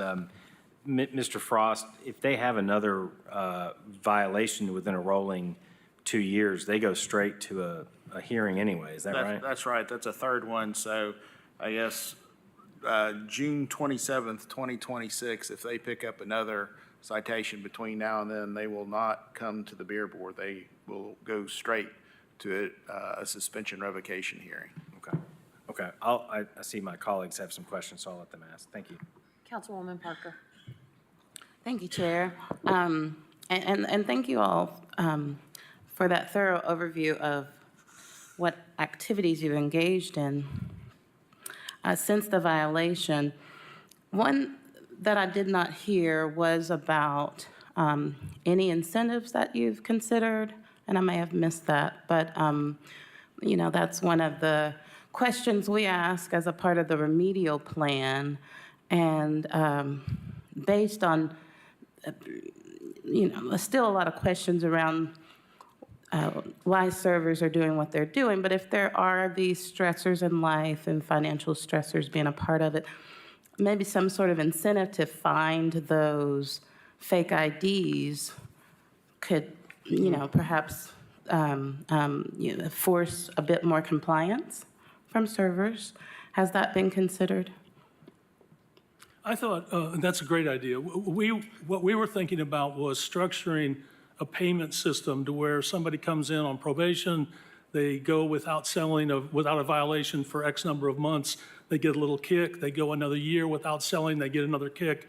And so we thought about structuring pay. I never thought about the incentive for finding fake IDs or, blocking a sale for someone who's refusing to show an ID. That's a great idea, and we'll definitely talk about that. Wonderful. All right, Vice Mayor Smith. Thank you, Chair. I noticed, do we have a representative from MDC here? I do not No, it's a believe Ms. rare Lemons is circumstance, here. but I appreciate your search for best practices. Metro Drug Coalition is a resource. Have you engaged them at all? Maybe I missed that. We called the police department to see if there were resources they could direct us to. I say we. My secretary was kind enough to call for me, Yeah. and she did get a couple of organizations that I could reach out to. I've not done that. The time just hasn't allowed me to do it. Sure. Metro Drug Coalition is typically at these meetings. They are a great resource. In fact, they're in the form, we'd ask, have you engaged with them? And I think after the first offense, the answer was no. So I wouldn't repeat that. They have best practices and resources available to help, particularly with employees. So either through the office or otherwise, I would reach out to MDC if I were you. Thank you. I do feel like these questions have probably already been addressed, and there are probably solutions out there. I'm just not aware of them yet.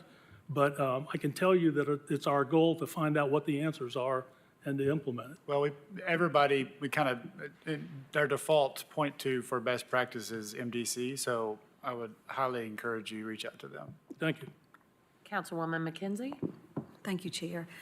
I want to say, echo what my colleague stated as it relates to the things that you've presented today. I think are moving you guys in the right direction, and it sounds as if you've had several issues that you've had to address as it relates to laundering and some other things, and the integrity of some of the people that apparently that you've hired.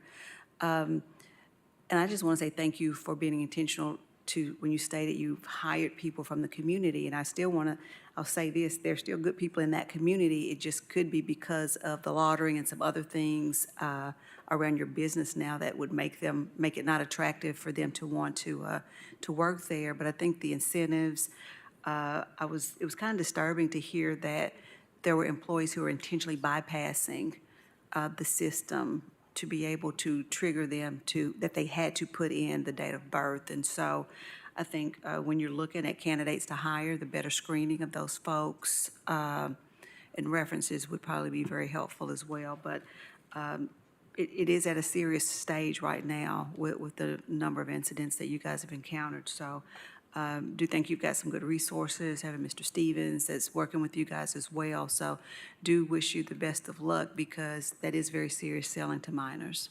Thank you. I'm going to ask a quick question before. Ms. Patel, I have a couple of questions about your point of sale system. If I come up and I buy a pack of gum, Yes. your point of sale system, do your employees have to scan the barcode on the pack of gum? Or how are they selling me gum? No, we have a scanning system. Okay. But sometimes there's some stuff not coming price. So sometimes they punch, like. Like it can't find the barcode, so they Yes, punch yes. override Yes. and put the code in? Yeah, if they try like 2 or 3 times and not scanning, so they do punching.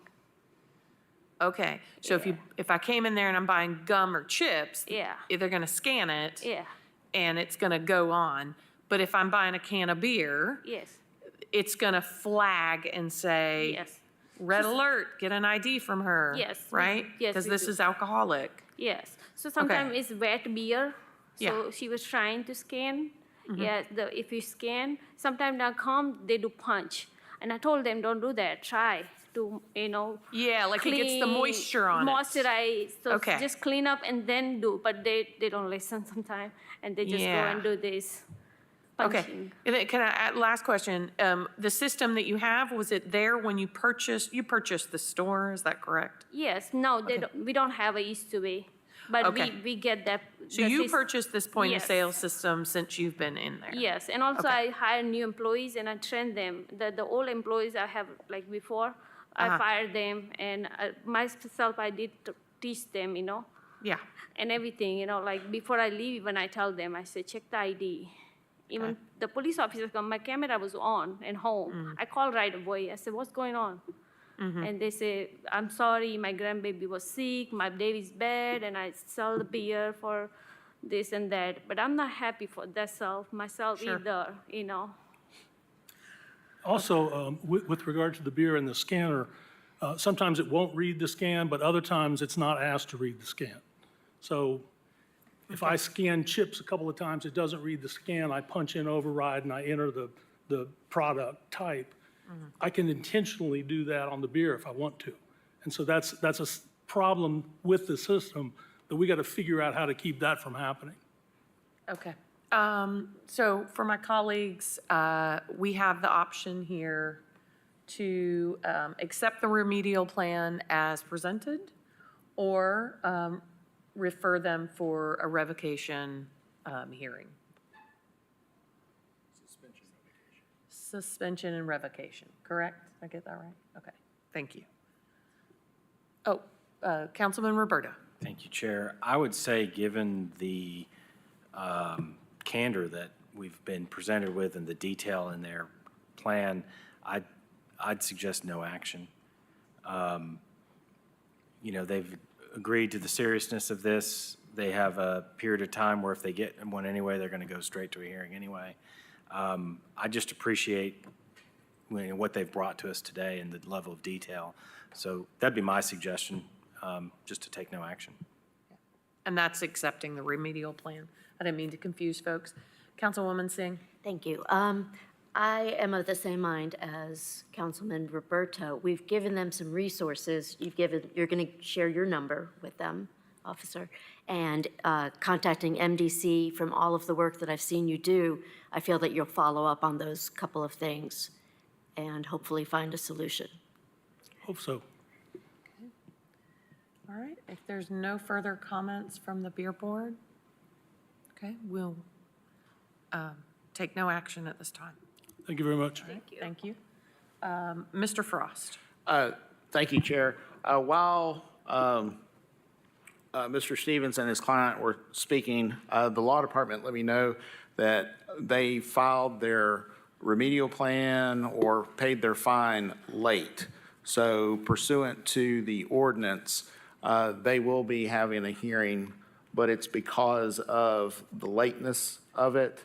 I did not want to bring that up in the middle and potentially sway one way or the other what the members of the beer board might do in listening to their remedial plan. But pursuant to ordinance, the law department has to proceed. That sounds, what we did sounds disrespectful, not what he's saying, but what we did sounds disrespectful. I want to make sure that this board understands that was an error by council.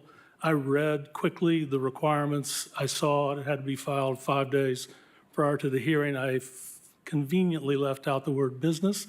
And so I filed it 5 days before the hearing. It was not 5 business days before the hearing. So actually the fine and the remedial plan was filed 5 days before the hearing, but I think 3 business days before the hearing. So And again, these folks came to see me on the 3rd of March, so they were relying on me to get it filed and get it filed timely. I was the one who dropped the ball on that and filed it late. As soon as I realized it, I called the law director's office to make sure they understood that it was being filed, but it was going to be filed late. It sounds disrespectful. It was really more an error of counsel than it was absolutely an error of counsel, not Of legal counsel. a legal counsel. I take blame for a lot of things. I just want to. Maybe at 71, I'm too old to start a new practice, but that was my error. And that doesn't make it okay. I just wanted to make sure that the council didn't blame the Patels for that. That was on me. Okay. Doesn't make it any better. Vice Mayor Smith. Yeah, I just want to follow up, the security concerns that I heard earlier from the applicant, Officer Presley, it sounds like there's a little, you don't have to come back up. Community safety is a responsibility. Everybody's responsible for making sure that there's safety around your establishment. So if you need additional support from KPD in whatever way, don't wait. Ask us, ask anybody here. We're in this with you in that regard. So I just wanted to add that. Thank you. I do want to say, I talked with Officer Presley's husband, who gave me lots of ideas, and I look forward to coming to you and getting higher quality ideas than your husband was able to give me. Well, there's a gentleman over here on your way out. You may want to ask as well. He's got a few ideas. This is Chief Noel. So all right. Is that? Thank you. Oh, that's right. He's retired, KPD. We get 2-for-1 services. Okay, if there's no further business before the beer board, this meeting is adjourned. Good enough? Shoot.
Tom, how are you?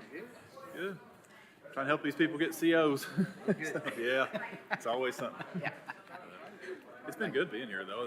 They have so many questions, you know. Yeah. So, yeah, it's been nice being here. Hopefully I'm helping. Everything going good? Yeah, real well. Yeah, really well. Oh, yeah. Not good. Enjoying this couple of days of nice weather. I think it's like it's going to turn off cold again here pretty quick. But That's what I was just talking to Sean Fitzpatrick. I think it's first day of spring, isn't it? This week, I think the Sunday. 21st, maybe. Yeah, usually. It'd be good. Yeah. I always like time changes. Oh, I know. I'm ready to plant a garden too. I plant a garden every year. Once it starts warming up a little bit, I start itching to do something. So Yep. I'm ready. Good to see you. Yeah, you too.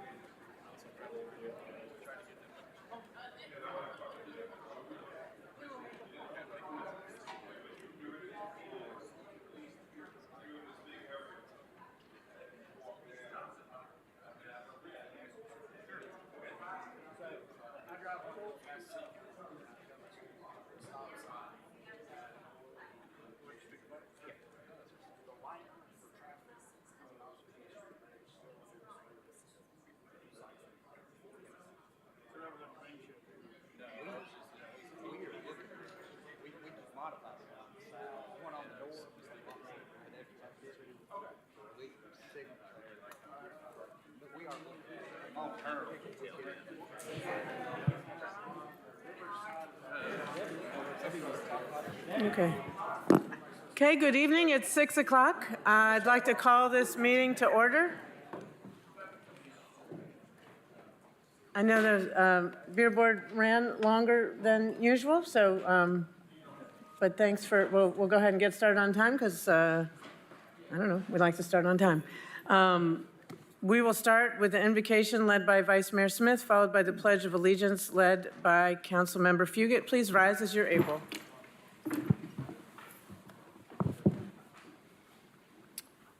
Please bow your heads. Tonight we gather to seek justice, well-being, and sound progress for our community. In Knoxville, we pray for safety, human dignity, meaningful work, and shelter for everyone. We also work towards these things in a tangible way. We wish the same for those outside of Knoxville. There are no others, only people. We ask for peace where there is war and reform where there is injustice. And we aim our work towards goodness this evening. Amen. Pledge allegiance to the flag of the United States of America and to the republic for which it stands, one nation, under God, indivisible, with liberty and justice for all. Okay, Mr. Johnson, would you please call roll? Councilwoman Fugit. Here. Councilwoman Helsley. Councilwoman McKenzie. Here. Councilwoman Parker. Councilwoman Ryder. Councilwoman Ryder. Here. Councilman Roberto. Here. Councilwoman Singh. Vice Mayor Smith. Here. Councilman Thomas. 7 members present, Mayor. Okay.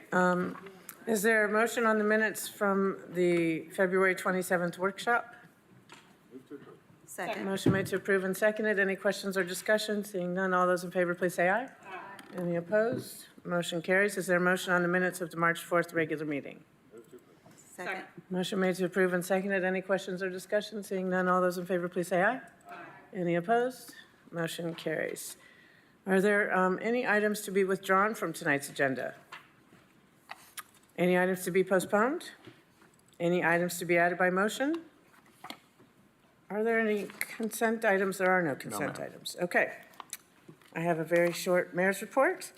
It's spring break for Knox County Schools and University of Tennessee, so some people are out of town, but we still have work to do, so thank you, everybody who can be here, and for those who are traveling, safe travels and come back rejuvenated. Next week, we expect tens of thousands of visitors to come to Knoxville for Big Ears. I don't know, it must be the 12th or 14th time. I don't know, it's been happening and it keeps getting bigger and better. The 4-day music festival starts on the 27th, attracting people from all over the world. There's going to be a lot of free events for community members, and of course, ticketed events for those who have tickets. This is an amazing opportunity to enjoy so many genres of music, incredible local venues, and a chance for us to really showcase our amazing city. So thank you to everyone who's working to make this festival possible again this year, and thanks to the people of our city for being good ambassadors of Knoxville. That concludes, rules of decorum. Quick reminder, we are here to do the city's official business. Those who wish to speak either to a specific agenda item or during public forum need to sign up with Mr. Johnson, the city recorder, before 4 p.m. Do not use profanity, and when speaking to specific agenda items, you must stay on topic. Remarks must be germane to the question ahead of the assembly. That is, statements must have bearing on whether the pending motion should be adopted. Those who fail to adhere to these rules will be ruled out of order. For those who are listening, please note, if you disrupt a public meeting, you will be asked to leave or escorted out. Thank you in advance for everyone's respect for these rules. That concludes my mayor's report. Are there any reports from council members? Okay. Oh, Councilmember Fugit. Thank you. Mayor, I just want to give a quick update. The committee that met on council rules and charter met prior to Beer Board at 3:30 today. We will meet again on April 1st at 3:30 in this building to continue going through our list. We're down to Rule 18, and we keep plugging. So, and we've got a report from the Baker Center, and so more work to be done. But just want to let everybody know we're chugging through it. And again, remind all my council colleagues to please take a look at the rules, and if there's something that you want to make sure that we get addressed, beginning at Rule 18, please send that to Mr. Johnson, and he lets us know whether you're on the committee or not if council members have issues they want us to talk about. Thank you, Mayor. Thank you. Councilmember Parker? Thank you, Mayor. I am the council's representative on the Knoxville Community Media Board, and just wanted to share a quick update since we're talking about our agenda and expectations during this session. I'm going to try to share a regular update, but we're currently reviewing our bylaws and went through a discussion of some changes needed for our bylaws. And our meetings are not open to the public, just so you know, but happy to report back. Usually we meet by Zoom. That's our regular way of meeting. And one issue that I did bring forward to speak with the staff, which I was asked to do, was about when we'll be able to merge our new system that we can see on our screens here that shows the public our agenda and allows them to follow along. When will that be merged with the broadcast that members of the community see from home?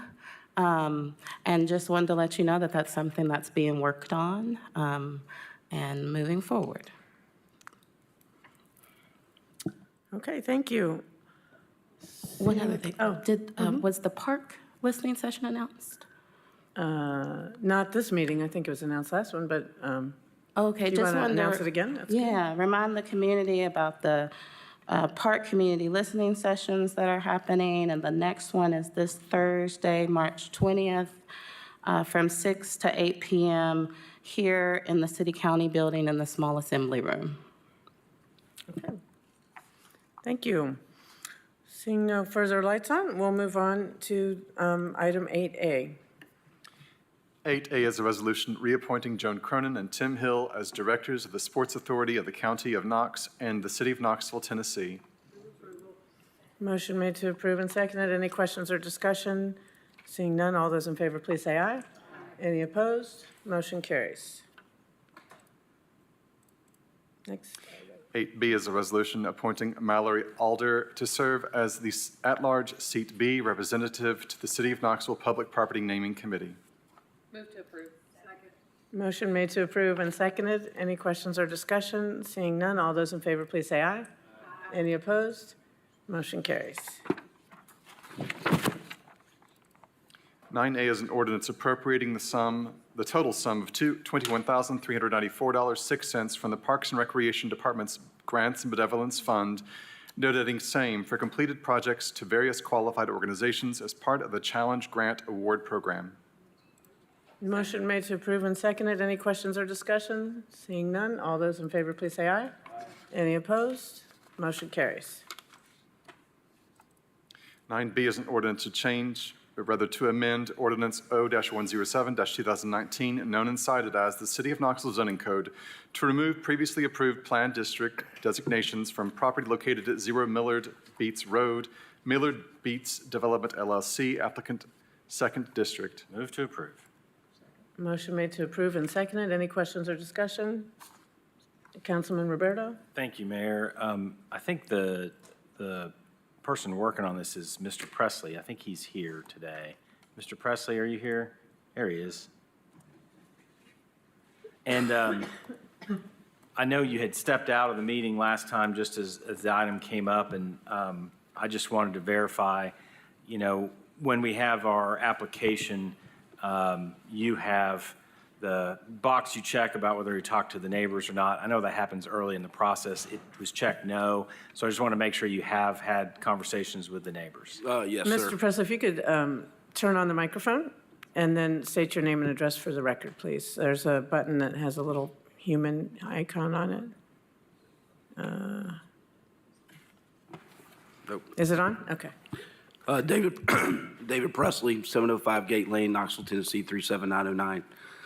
Yes, sir. We, since that time, we've spoken to many neighbors in that area, as well as reached out to some we haven't been able to make contact with, but we've gotten some good feedback.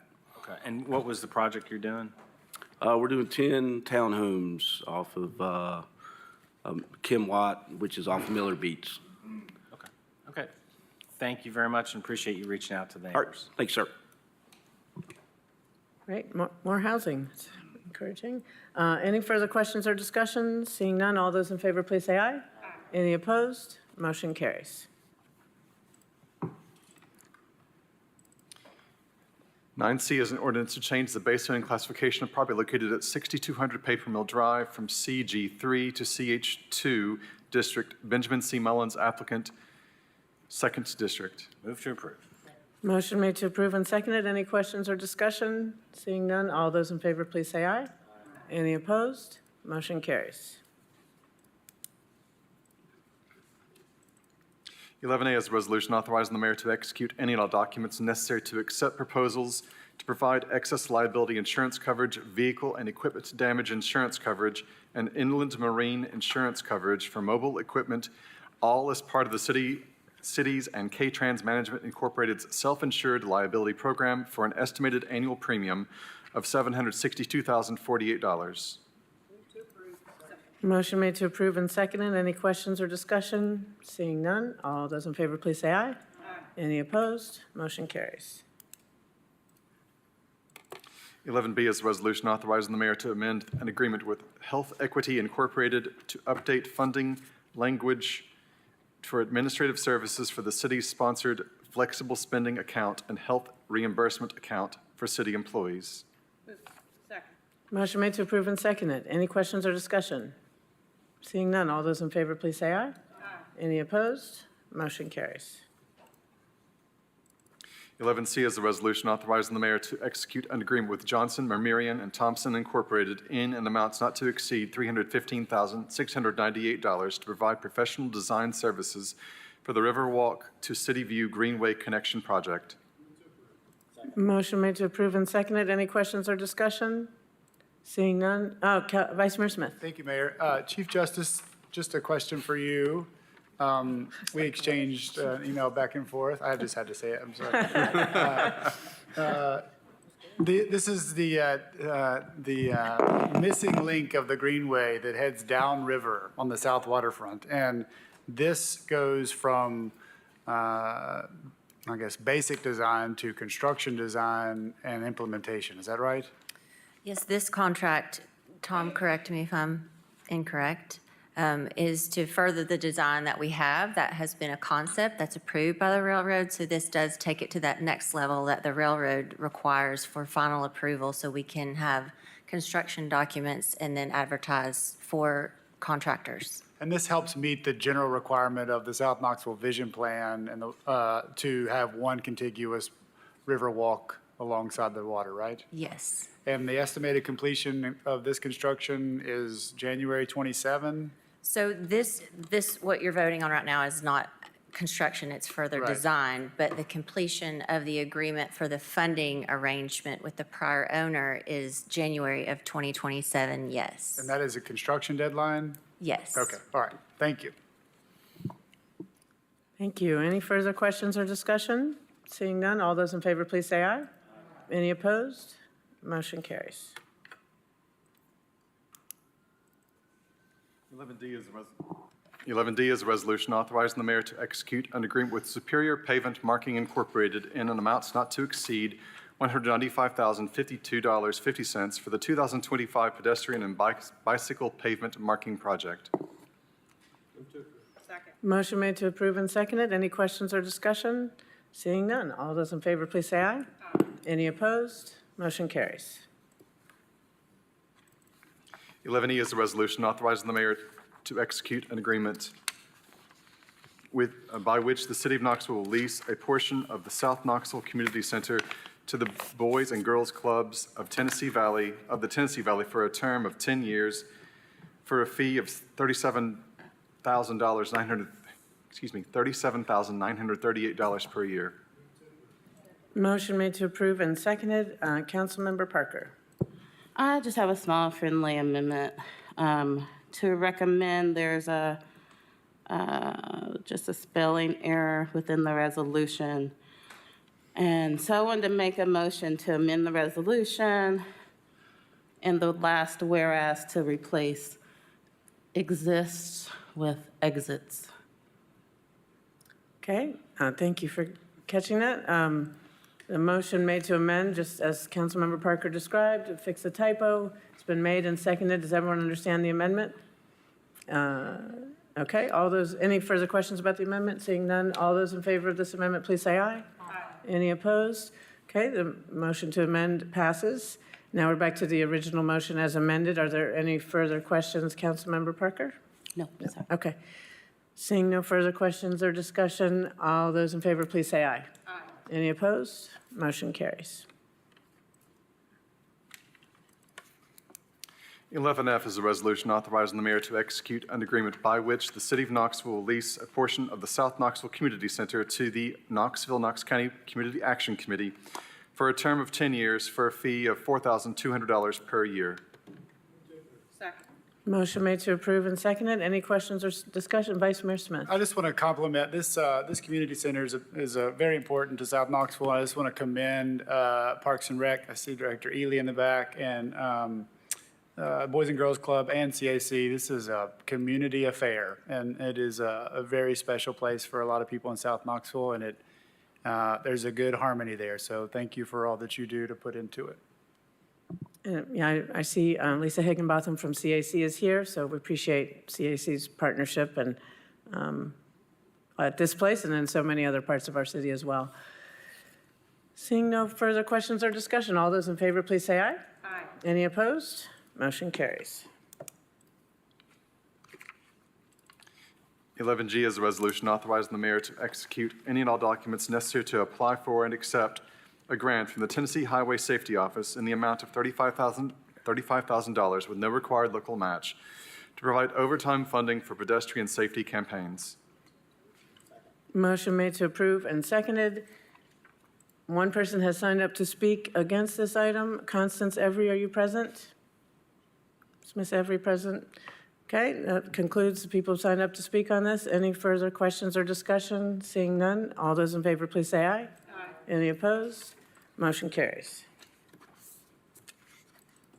11H is a resolution authorizing the mayor to execute any and all documents to apply for and accept a grant funding from the Tennessee Highway Safety Office in the amount of $300,000 with no required matching funds to support traffic enforcement, traffic safety, and safe community programs. The funding will pay for equipment, supplies, and overtime for KPD officers conducting enforcement and for officers and technicians who oversee programs such as the child passenger safety, teen driving, and older driver safety. Move to approve. Motion made to approve and seconded. Constance Every signed up to speak against this item. Has she appeared in the last minute? I don't think so. So seeing no further, that is the only person who signed up to speak. Any further questions or discussions? Seeing none, all those in favor, please say aye. Aye. Any opposed? Motion carries.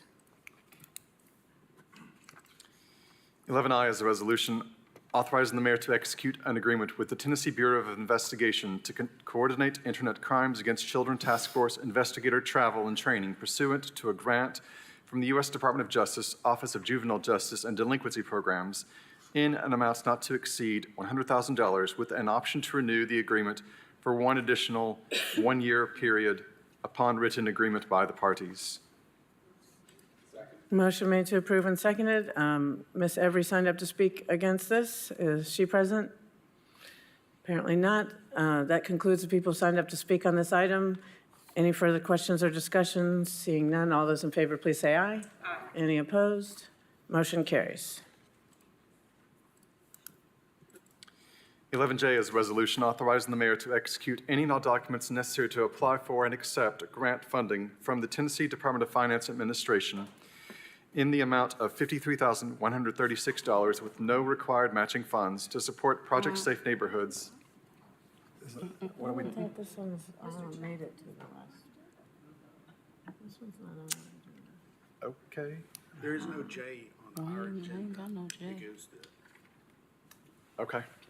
Are we on 12A then? 12A. Yeah. Okay. That's a technical issue. My apologies. I was like, what are you talking about? It's definitely on my agenda. but- Okay. Anything else on there? No, ma'am. Yeah. Okay. 12, We'll move on to 12A. I am curious. Is Yeah. it showing? It is showing. Yeah, I Okay. don't. Project Safe Neighborhoods, Yeah. yeah, that's not on the I'm agenda. guessing this is for a future agenda. Okay. It was a bonus. Yeah. Bonus round. Point of order, Mr. Johnson. Yes. 12A is an ordinance amending Chapter 4 of the Knoxville City Code, Article 1, Section 4-1, Article 2, Section 4-76, and Section 4-77 related to the sale of beer on certain property to streamline the code, to provide consistency for event management and safety, and provide equitable opportunity for events to be held throughout the city. Move to approve. Okay, motion has been made to approve and seconded. There's one person signed up to speak on this item in favor, Mr. Seth Barber. Lord Seth Barber, come to the podium. State your name and address for the record, and you'll have up to 5 minutes to address council. Seth Barber, Rocky Hill, Tennessee. I don't want to really interrupt. We're on a smooth roll. I think we could just bypass my talking at all. Long story short, I wrote a whole speech on this. I've been working with Happy Holler. We do Hollaroo, hence my cool T-shirt. We want the ability to do events like other parts of the city do events, downtown, Market Square, Gay Street, and the Old City. I believe that some of the special events that they have done have been fantastic for the growth in this city, and I'm really proud to have seen that growth. I grew up here, went to UT in the aughts, where there's nothing happening downtown. So I'm excited to see how much the city's grown, but I think it's time to look out and see what else we have going on in the city and the other parts of the city to get a chance to partake in some of these events. And this will make a huge difference as a promoter, as a business owner in the city, to be able to do some of these things that these other neighbors have been able to do. I'm happy to take any questions on the process if anybody has any. If council members have questions during their discussion, they'll call on you at that time. But did you have anything else you wanted to add in your remaining time? I think that is the totality of what I wanted to get out. Okay, thank you. Thank you. Okay, council members, that concludes the people who've signed up to speak on this item. All those in favor? No, just, I don't see any lights on. Sorry. Okay, Councilmember Ryder. Having a great time today. Anyway, sorry, forgot to push my light out. Okay, so let me get started. Here's the sponsor of this. I gave you guys things on the forum, and Mr. Johnson also shared them. You also have a couple of amendments that are somewhat housekeeping and also putting something back that was out. So bear with me as I cover those things. I'll read a little bit of this just to cover for the general public. Our current code limits temporary serving areas and special event beer permits to a list of specifically named locations that have evolved over time. It's been an additive process in our code. When a new park or a new place came online, Baker Creek, Lake Shore, there were some revisions to where things were preferred to happen in downtown, and those were added to the code item by item by item. So it seemed like a good time to review some of that when other areas were making requests. And the question was, do we just add another name and define another location? Or do we, and by doing that, we're omitting other places. And what happens is when someone like Happy Holler, that group, an organization there, when they want to get a special event beer permit, they go to Ms. Brewer's staff at special events. That's the first stop. And they are told that they cannot apply for a beer permit, and that's where it stops, unless they come to a council member and say, hey, what can we do to change this? So that cue Lauren, and lots of conversations starting last year have been happening to figure out what was the best way to skin this cat, because it is a complex issue by the nature of it being additive over time and multiple sections are being touched. There were conversations about should this be limited in certain places, and the issues there is, well, what about if this and what about if that? So what I want to clearly communicate is this is not about thou shalt get a beer permit. This is about the opportunity to apply. Applying does not mean that thou shalt get one. It means you may apply. And also to get special event beer permits for events like Hollaroo or AMBC Bike Fest at Baker Creek is one that I frequently go to, Brewfest, many of our other events, some of them that we approved tonight. Those permits in locations that are allowed at this time or in the future, they do not come to Beer Board until they are approved and have been vetted thoroughly by the special events permitting process, which is a process that goes through KPD, I believe KFD touches that as well, engineering, and Ms. Brewer from Special Events is here to answer any specific questions we have about special events permitting, which what we're voting on tonight does not necessarily govern that. I just want it to be very and abundantly clear that they handle all of those components and where something might happen and what might get closed or what property is used before it is considered and possible for a beer permit. So there are three components to what we're voting on tonight. There is 4-1, which is Article 1, 4-1 in our code. And that section covers possession or consumption on certain property that's, so in essence, it's prohibited to have an open container or consume in pretty much anywhere unless you have an on-premise permit. That section also additionally currently has language that is also slightly different. It includes language for a, hold on, let me call it the right thing. Facilities use permit for Lakeshore Park. There's some different uses that happen under that permit. So we have a motion on the floor, and I will make an amended motion in a moment, but for my colleagues, I would like to point out that you have been given a handout from Mr. Johnson, and that is the amended section 4-1 that I will speak to briefly. And what happens is it strikes the proposed D that was in the packet and puts back section D that is currently in the code. And that covers the facilities use permit at Lakeshore Park. So the only changes that are in this is it just correctly refers to sections 476 and 477 and then adds Lakeshore Park. So I'll touch on that in a moment. And then 4-1, again, is just possession or open containers, as well as the special facilities permit for Lakeshore Park. And then if you move on, our current 476 and 477, the current variations of them, they cover special event beer permits and limitations to where they can be and the criteria to govern those sales, whether they are in public and private spaces. There's a little bit of cleaning up and housekeeping in the proposal is that 476 in the future will only house temporary serving area special permits. So temporary serving area special events, for anyone who might have gone to these, which I actually have not, apparently I don't get out enough, is if some of the restaurants might have a special event and they'll have like a tented or additional area, that is a special serving area permit. So those might happen at a Mexican restaurant for Cinco de Mayo, or they might happen in, what was I gonna say? Because I'm gonna run out of time. They might happen in Cumberland for football games. They have larger areas for tailgating. So 476 that we are voting on tonight, the changes to that, which I have no amendments to,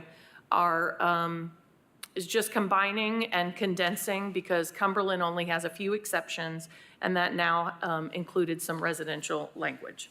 Okay, then 477, which I do have a couple of amendments to, is now where the special events beer permits live. Those beer permits, again, cannot be issued unless a special event permit has happened and been approved, and it is reviewed by engineering, KPD, KFD, Public Works, and works with the calendar and capacity of staff. And so that is what those are, and they are now condensed into 477. The criteria, particularly that I want to highlight to you, which is in section G of that, those are rules that I believe everyone mostly on this council voted on in February 2020. We added those for a downtown festival district, so those were new in February 2020. And those are guidelines that apply to events, to special events with special event beer permits. So we instituted those in February 2020, and I'm gonna run out of time. The idea is to apply those rules to other places. And so that leads us to, I don't know if my colleagues will give me additional few seconds, but. Give you a motion to give additional time.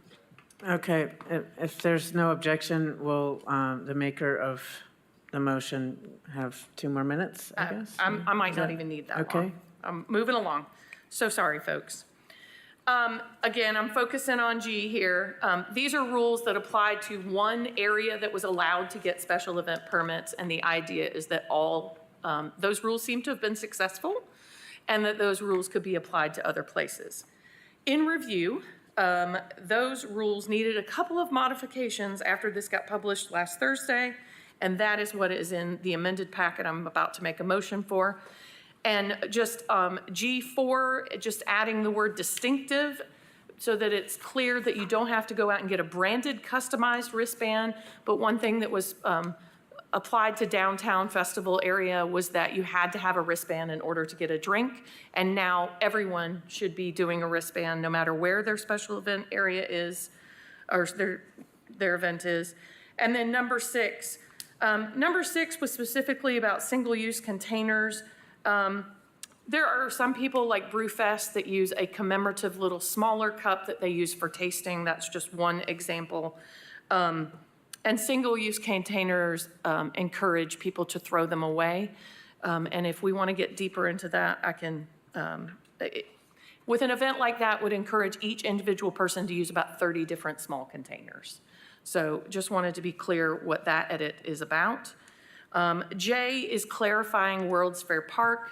You should also have a map, and that map is detailed in the code. And then M, which is the latest addition, and I apologize for that, is to put back language about Lakeshore Park, and that refers back. That's referenced in section 4.1. So I am happy to answer more questions as we move along. Ms. Brewer is here to answer questions. And on finality, I would like to make a substitute, I would move to substitute for the pending Section 1 and Section 3 of the ordinance, the proposed Section 1 and 3 as contained in the handouts that each member has. Is that a motion, a substitute motion or a motion to amend? It's a motion Okay. to amend. So Councilmember Ryder's making a motion to amend the original motion as described in this handout. Does everyone understand the motion to amend? Is there a second? Okay. Any questions or discussion on the motion to amend? Councilmember Parker, is that about the amendment? No. Okay. All those in favor of this amendment, please say aye. Aye. Any opposed? The motion to amend carries. Now we're back to the original motion as amended. Councilmember Parker, questions or discussion? Well, there is a little bit of overlaps with the amendment we just did, but it's more of a general question and trying to understand the process. But there is well, specifically if we're looking at section 4.477, section J, where it states that it's unlawful to charge admission for entry or deny public access into a special event area. I'm trying to understand that policy and process a bit more when it comes, because we already have special event areas, we already have beer sales in those areas. Mr. Frost, do you have a response to Yes, that? thank you, Mayor. That was put in when we did the downtown festival district because we thought if you had an event on Gay Street, you should be able to get unimpeded to Mass General Store for sake of argument. You shouldn't have to pay to visit businesses, for example. So are we envisioning with the general application of this policy rather than specifying specific sites? You know, for instance, if there was a special event on Central Avenue, how are the events contained so that you can ensure people attending the event are of age? Yeah. Ms. Brewer, I think our special events director can explain how we do this now, and that wouldn't change at all, is my understanding. Ms. Brewer, if you could just state your name and position for the record. Kendra Brewer, Director of Special Events, City of Knoxville.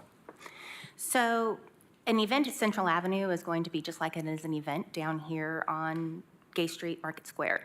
If there's alcohol that is going to be sold at the event, we will bike rack off an area, which will not necessarily be a beer garden, but alcohol will not be able to leave within those points. And those that are serving and selling the alcohol will have to check ID and wristband. It's how it works downtown. That's how it will work down Central Avenue. That's how it will work other places throughout the city. So even if it's on a public sidewalk, we're still allowed, even though we have this in our code, to create this beer garden and not allow public access? No, public access can still go. They just wouldn't be able to purchase alcohol. It will not keep anybody from going in. They will just not be able to leave the corralled area with open container. Okay. They'll only be able to drink within the confines of that particular space and within the event. Are there any age restrictions on that space at all? As long as you are 21, you have proper ID, and you are banded, you can purchase drinks, just as if you were to go into a restaurant.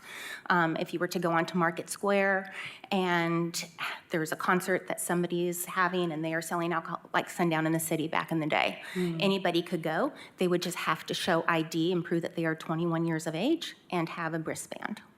Okay, that helps. Thank you. You're welcome. Okay, Councilmember Fugit. Thank you, Mayor. I was just going to say, first of all, Councilwoman Ryder, I appreciate the inordinate amount of time that you've spent on working on this. This is not an easy lift, and I appreciate all the hard work that's gone into trying to make this better for all across the city. I do think that it is, it evolved over time because you used to only have events at World's Fair Park or Gay Street or Market Square. And I too remember a time when there was nothing going on in Knoxville. So the fact that there's so much going on that people want to enjoy, neighbors and unique parts of our city all across Knoxville is encouraging. And I think this is a way to spread some of the wealth of that kind of traffic for businesses and communities. The more we have festivals in different parts of the city, the more people learn about their city, and it's better for the merchants in those places. And I think that I have confidence in the special event permitting process. I have seen that work over a number of years. And I also think people need to be aware of the fact that if fees are associated with that, the nonprofit that has the event must pay fees. This is not just something that the city does for free. If you want a special event, police, overtime, that kind of stuff, the event carries that cost burden. So I do intend to support this, and thank you, Ms. Ryder. Thank you. Councilmember Roberto. Thank you, Mayor. I also want to thank Beer Board Chair Ryder for all the work she's done on this. And, I think that there has been, an approach in the past where we've kind of addressed one issue at a time versus addressing things in a different way. And so I think you're trying to accomplish that. So I appreciate what's being done here with regard to making it a more streamlined and clear process. As I understand it from reading these, and I appreciate the explanation at the beginning, what I'm seeing is that you have a section 476, which is talking about temporary serving areas for special event permits, where it's somebody who already has a on or off premises. And it's basically so that you can have a 20-foot area on the exterior wall of your establishment. So that is the section that's, just making it very clear for everyone. What we're talking about in 7.6 is that. In 7.7, what we're talking about is that any charitable organization, nonprofit, or political organization can have a special event, and that can occur anywhere in the city. Any commercial space, any residential space, anywhere. And they have limitations on when they can do it. You can have 6 one-day events per organization in any 12-month period, or 2 lasting up to 3 days consecutively in any 12-month period. So I think that pretty well encapsulates what we're talking about. So we've got a really robust expansion of where some of these events can take place that with regard to the special events permit for this. So I guess I've got several questions, but I think the first one I had was maybe for Mr. Barber. And Mr. Barber, if you could come down. I appreciate you reaching out to me. I was trying to wrap my arms around this thing, and there's a lot going on here, so it took me a little bit, so I appreciate your patience in getting back to you. But I remember you and I have talked several times before about the event you've been wanting to do in Happy Holler, and kind of this concept, right? And so I appreciate you continuing to work on that and those efforts. When do you do the Happy Holler event? What's the date for that? This year, we have May 17th is our Hollaroo 25. Okay. We're looking at an October date as well. I've got a whole separate thing that I'm going to run at all you guys with on that one too. I want to set a Guinness Book record here in Knoxville, but that's a separate thing. That's a separate We'll deal. work on that later. Not about beer. Don't talk. Do it? Not about beer. No, it's just a different special event, yes. Okay. But no, this one's May 17th. We want to do a spring event every year that includes the Soapbox Derby, Street Fair, and Music Festival. Okay, so May 17th, and you hold that event in a commercial area, is that right? Correct. Okay. But it's more that what your vision for this is more than just, there's places with on-off premises where they can do the expanded 20 feet. You're talking about you want to do the section 477, not the 476. Yes. Okay. I just wanted to make sure I understood that. So you've got a little bit of a time crunch to deal with this. Absolutely. Like we're, with the other parts of the permitting process, with the beer permit and special events and all that stuff, we are on a pretty strict timeline to get this ordinance changed so that we can get the beer permit for the one here in May. Okay. And I don't have any objection to the event that you're talking about. I think it's a good idea. I thought it was a good idea back when we were first talking about it. So I don't have any issue with what you're trying to do. And I understand now the time frame of what's going on here. There is a little urgency at play here. Yes, sir. I got you. Okay, that's what I had there. So my next, and so I appreciate your time. Mr. Frost, when Beer Board is approving permits, we're usually doing that in an administrative role. With what we're looking at here with these changes, is this approval process that Beer Board will be going through, is this discretionary, or are we looking at this in an administrative way? Thank you, Councilmember Roberto. I conferred with Ms. Dyer in the law department, and we're of the shared opinion that it is within the Beer Board's discretion to approve or deny this type of permit. Okay.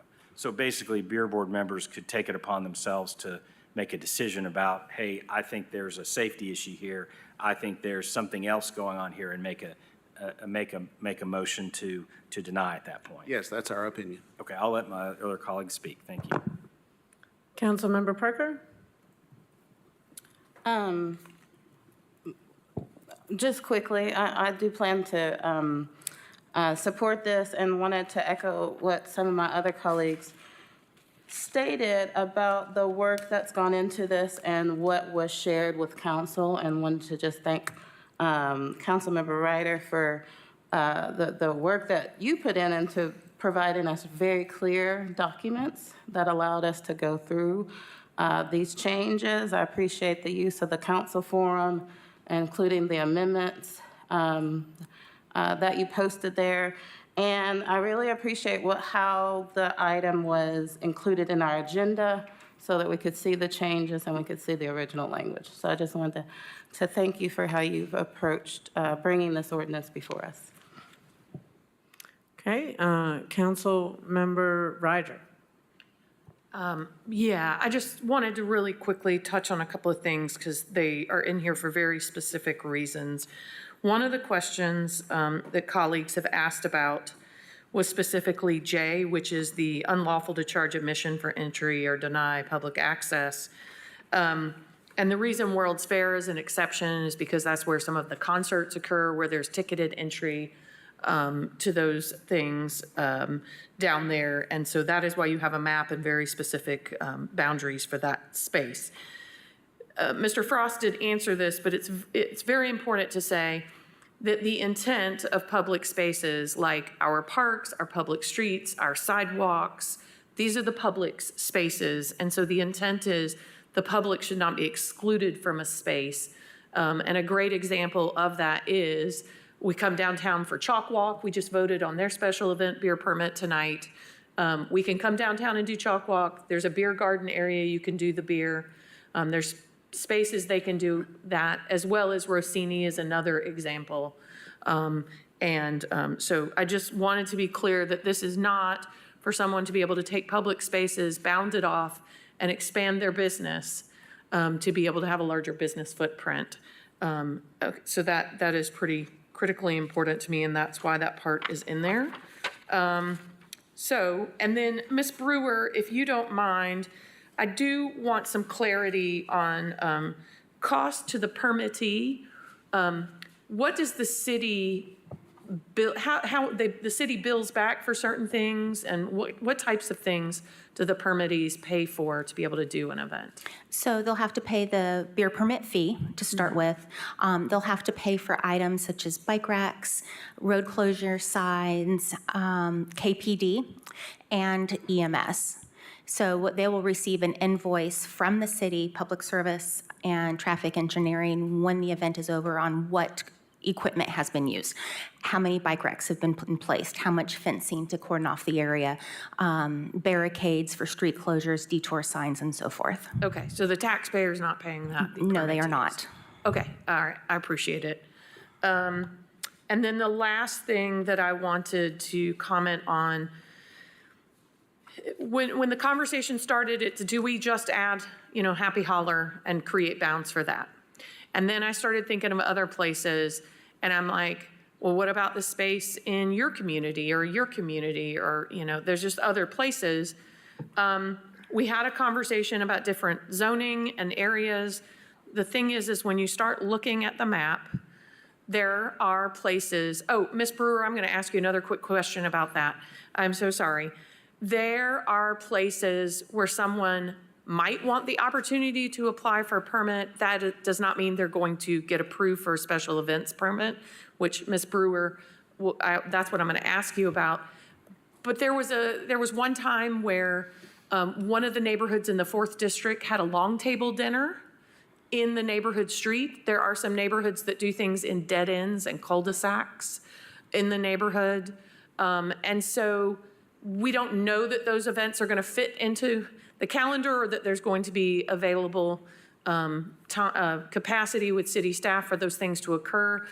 But it didn't make sense to say, because the zoning doesn't, there are places where it's just all over the board what the zoning is.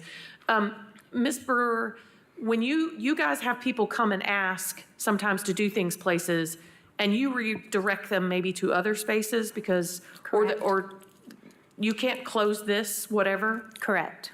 Not because of the code, but because it doesn't fit the location that they're wanting their event to take place. It may not be large enough. It may not have enough parking. It may close off so many streets that there may not be access to get into the event.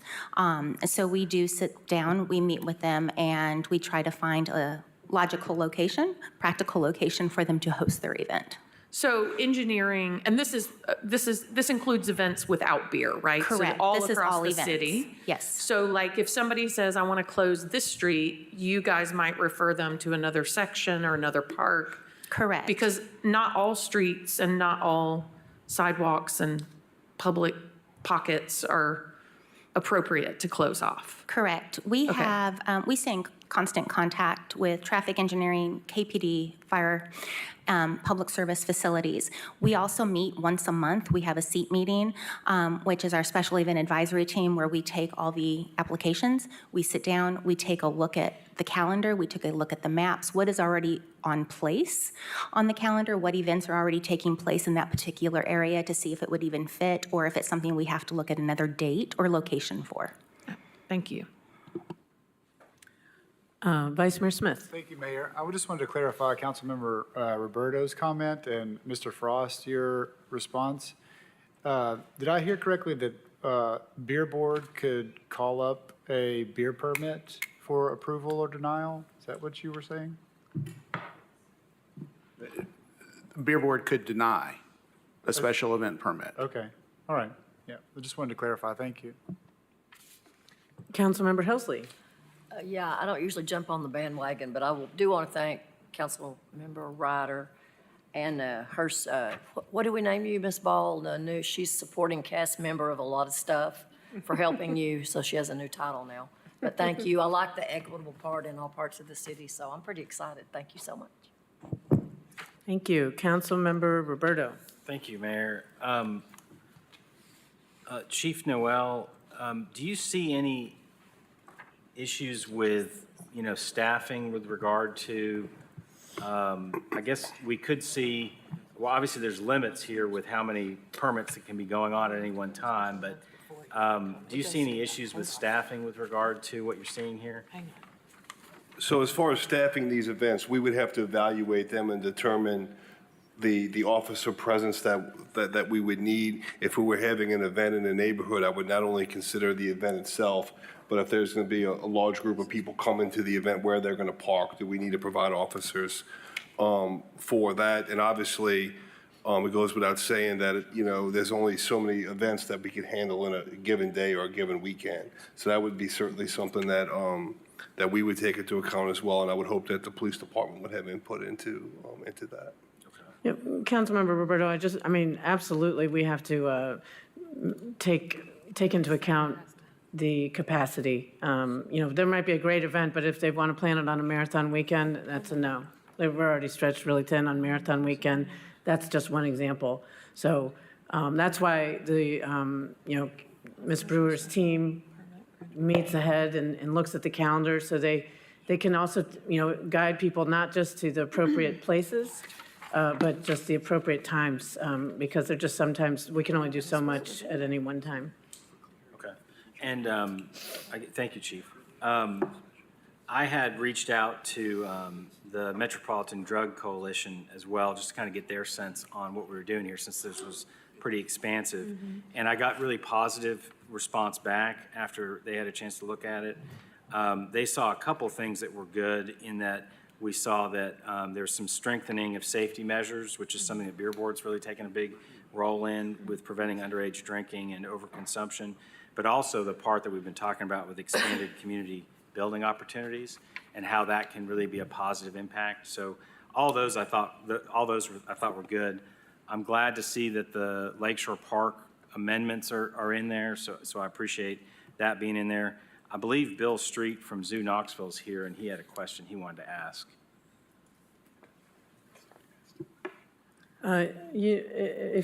Since he didn't sign up, did you have a question for Mr. Street? Well, he just asked me, he had a question he wanted to ask, so I was calling on him to be able to ask his question. Okay, if you don't if he didn't sign up, it's supposed to be if you have a question for him about activities at the zoo. Well, I guess I'll ask you a question then, Mr. Street. Come on up.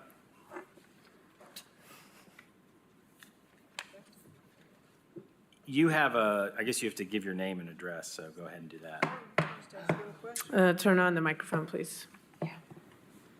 Hi, I'm Bill Street, President CEO of Zoo Knoxville. Okay. So you're one of the groups like Lakeshore where you had a specific carve-out. Did you have any questions about your carve-out? Yeah, I just wanted a little clarity because we just saw this, this proposal about 15 minutes ago. I wanted to ensure that this doesn't change the zoo's ability to sell beer at any time on its property or during any of its events.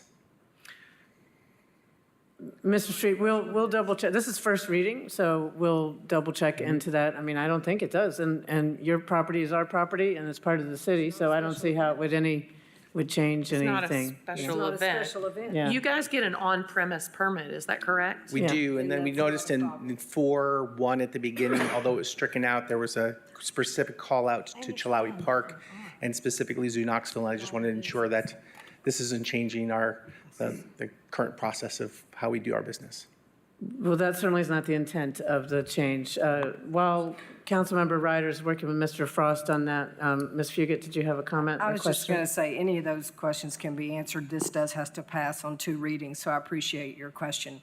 I think that all I want to say about this is the purpose of this doesn't change substantially what it takes to do a special event. It requires all the same approvals, all the same people have to be involved that were involved in the past, and applying for a special event permit does not mean you'll get one.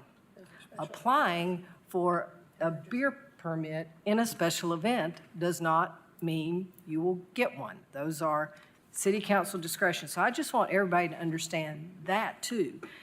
There's no way you can have 50 special events going on at the same time. And the other deterrent to this, or not deterrent, but the thing that will minimize the number of them is it has to be a nonprofit, a registered, it's got to be an entity, not a group of friends. It's got to be a legal entity.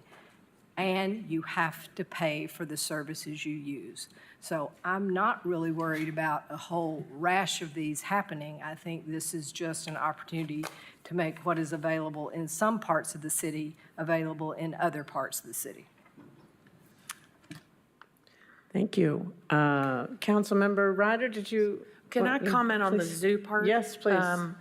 So you guys haven't, we will confirm, we're not passing this tonight, but it's my understanding, and if Councilwoman McKenzie has better memories and understandings than I do, you guys have an on-premise, this is not about on-premise. No, this is about. You have an on-premise permit, not an off-premise. You don't sell beers to go in a bag, but you have an on-premise, I hope not. You don't have that permit, I'm quite certain.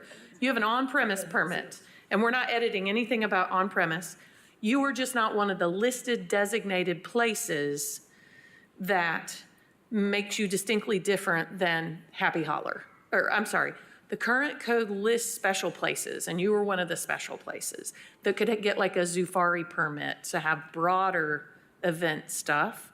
Now you just can, as apply for Zufari permit. That is as I understand it, and if we have messed that up at all, it will get fixed before Second reading. second reading. Great, thank you Okay, very much. Okay. Thank you, Mr. Street. And welcome to your first council meeting. Yeah. Yeah. Councilmember McKenzie. Thank you, Mayor, and thank you, Chair. I was just going to let Mr. Street know that I would follow up with him. I know that he's new to Knoxville, new to the position, and we welcome you, and we're glad to have you here. Good question, but as the Chair did speak to that the zoo does have an on-premise, so we will keep you updated if there's anything that is going to impact the zoo and the operations that are in place currently. Thank you. Thank you. Councilmember Ryder. Did you? Or I Okay. can come Well, I back still to have you. my light on for probably no great reason. Well, I can come back to you. Okay. Well, is there somebody else with their light on? Yes. Oh. Councilmember Okay. Roberto? Well, before Roberto then, since you did call on me. Okay. Councilmember Roberto, let me just point out one thing I forgot to point out. Also, L in 477 says, for events with a permitted area in or abutting a residential zone, music or amplification may require a special noise permit as described in section 18.9, which is code that already exists. And I referred to that and included this, and then went and asked Mr. Barber, did he know about the special event permit, and what time did his music, because their event is walking distance from my home, and he said, yes, we wrapped up the music last year at about 9:40 p.m., and they are required, it's part of the checklist process for Ms. Brewer to require that special noise permit. And what I want to specify that I put in all my tables and charts and on the forum, because I love putting things in Excel spreadsheets, which of course still led to some errors. But anyway, special noise permits are limited to Mondays, I'm sorry, not Mondays, Fridays, Saturdays, federal holidays, and there are hours restrictions on them too. So this is also something that wasn't in our code before, and I think will be a good addition to some of the places that were already in the list, but for anywhere else that might apply. Thank you. Councilmember Roberto. Thank you, Mayor. I am working to get to yes on this thing because I think there's a lot of really positive attributes to what we're talking about for community building. I think my biggest issue right now, well, there's several, but one of them is that, you know, we have an amended, a very heavily amended item in front of us to be voted on first reading tonight. I recognize that we can, you know, look at this in second reading, but I just have a problem with the amount of changes that are going on here and the, you know, I'd rather see this, you know, reviewed in its entirety without changes that are this substantial. So I just have an issue with that. The expansion into the residential districts, while that might prove not to be a problem, I haven't had a chance to review that with my constituents yet, so I'm just not really comfortable moving forward right now. I could see a lot of benefits to it, but I just haven't had the opportunity to do that. You know, we've got certain areas that already have defined structures within the code as it is that are being changed. We're adding in some new language for the Lakeshore tonight, which I think is important. So I just don't feel comfortable voting on this one tonight. I would suggest that we might think about whether we should postpone it and pick it back up in 2 weeks.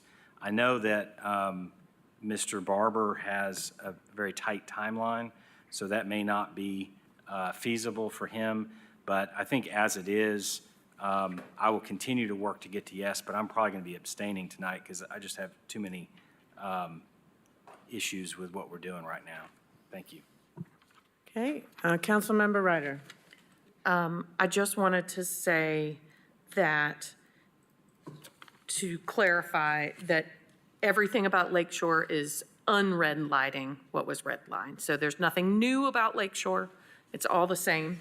The only thing new about it or different about it is it refers to letter M in the new section 477 instead of the letter, whatever it was, G, I think, in the old 76. Not new. And then my apologies for the changes, but there was an oversight that a different type of permit, a facilities use permit, was in the possession and consumption part, and it was treated completely differently and didn't match the heading. So those two major changes, I understand there's a lot of changes here. Trust me, I've had a very stressful day and a week or so, is putting language back. So putting language back is what you have in 4.1. And then in 7.7 is the word distinctive, which Mr. Frost and I discussed earlier this week is not extensive. And then World's Fair Park is just defined accurately. I was given 2 streets to include in there, and it didn't include the entire park and left confusion for one event that's upcoming. So wanted to accurately include that park. So that's all I'll say at this point. And if anybody has any questions, I will let those be answered. Seeing no further lights, all those in favor, please say aye. Aye. Any opposed? Motion carries with 1 abstention, and everyone else was an aye. Okay, thank you, Councilmember Ryder, for all your work on that. That's first reading. It will be read again in 2 weeks. And there's no one signed up for public forum? So without objection, this meeting is adjourned. Let's all go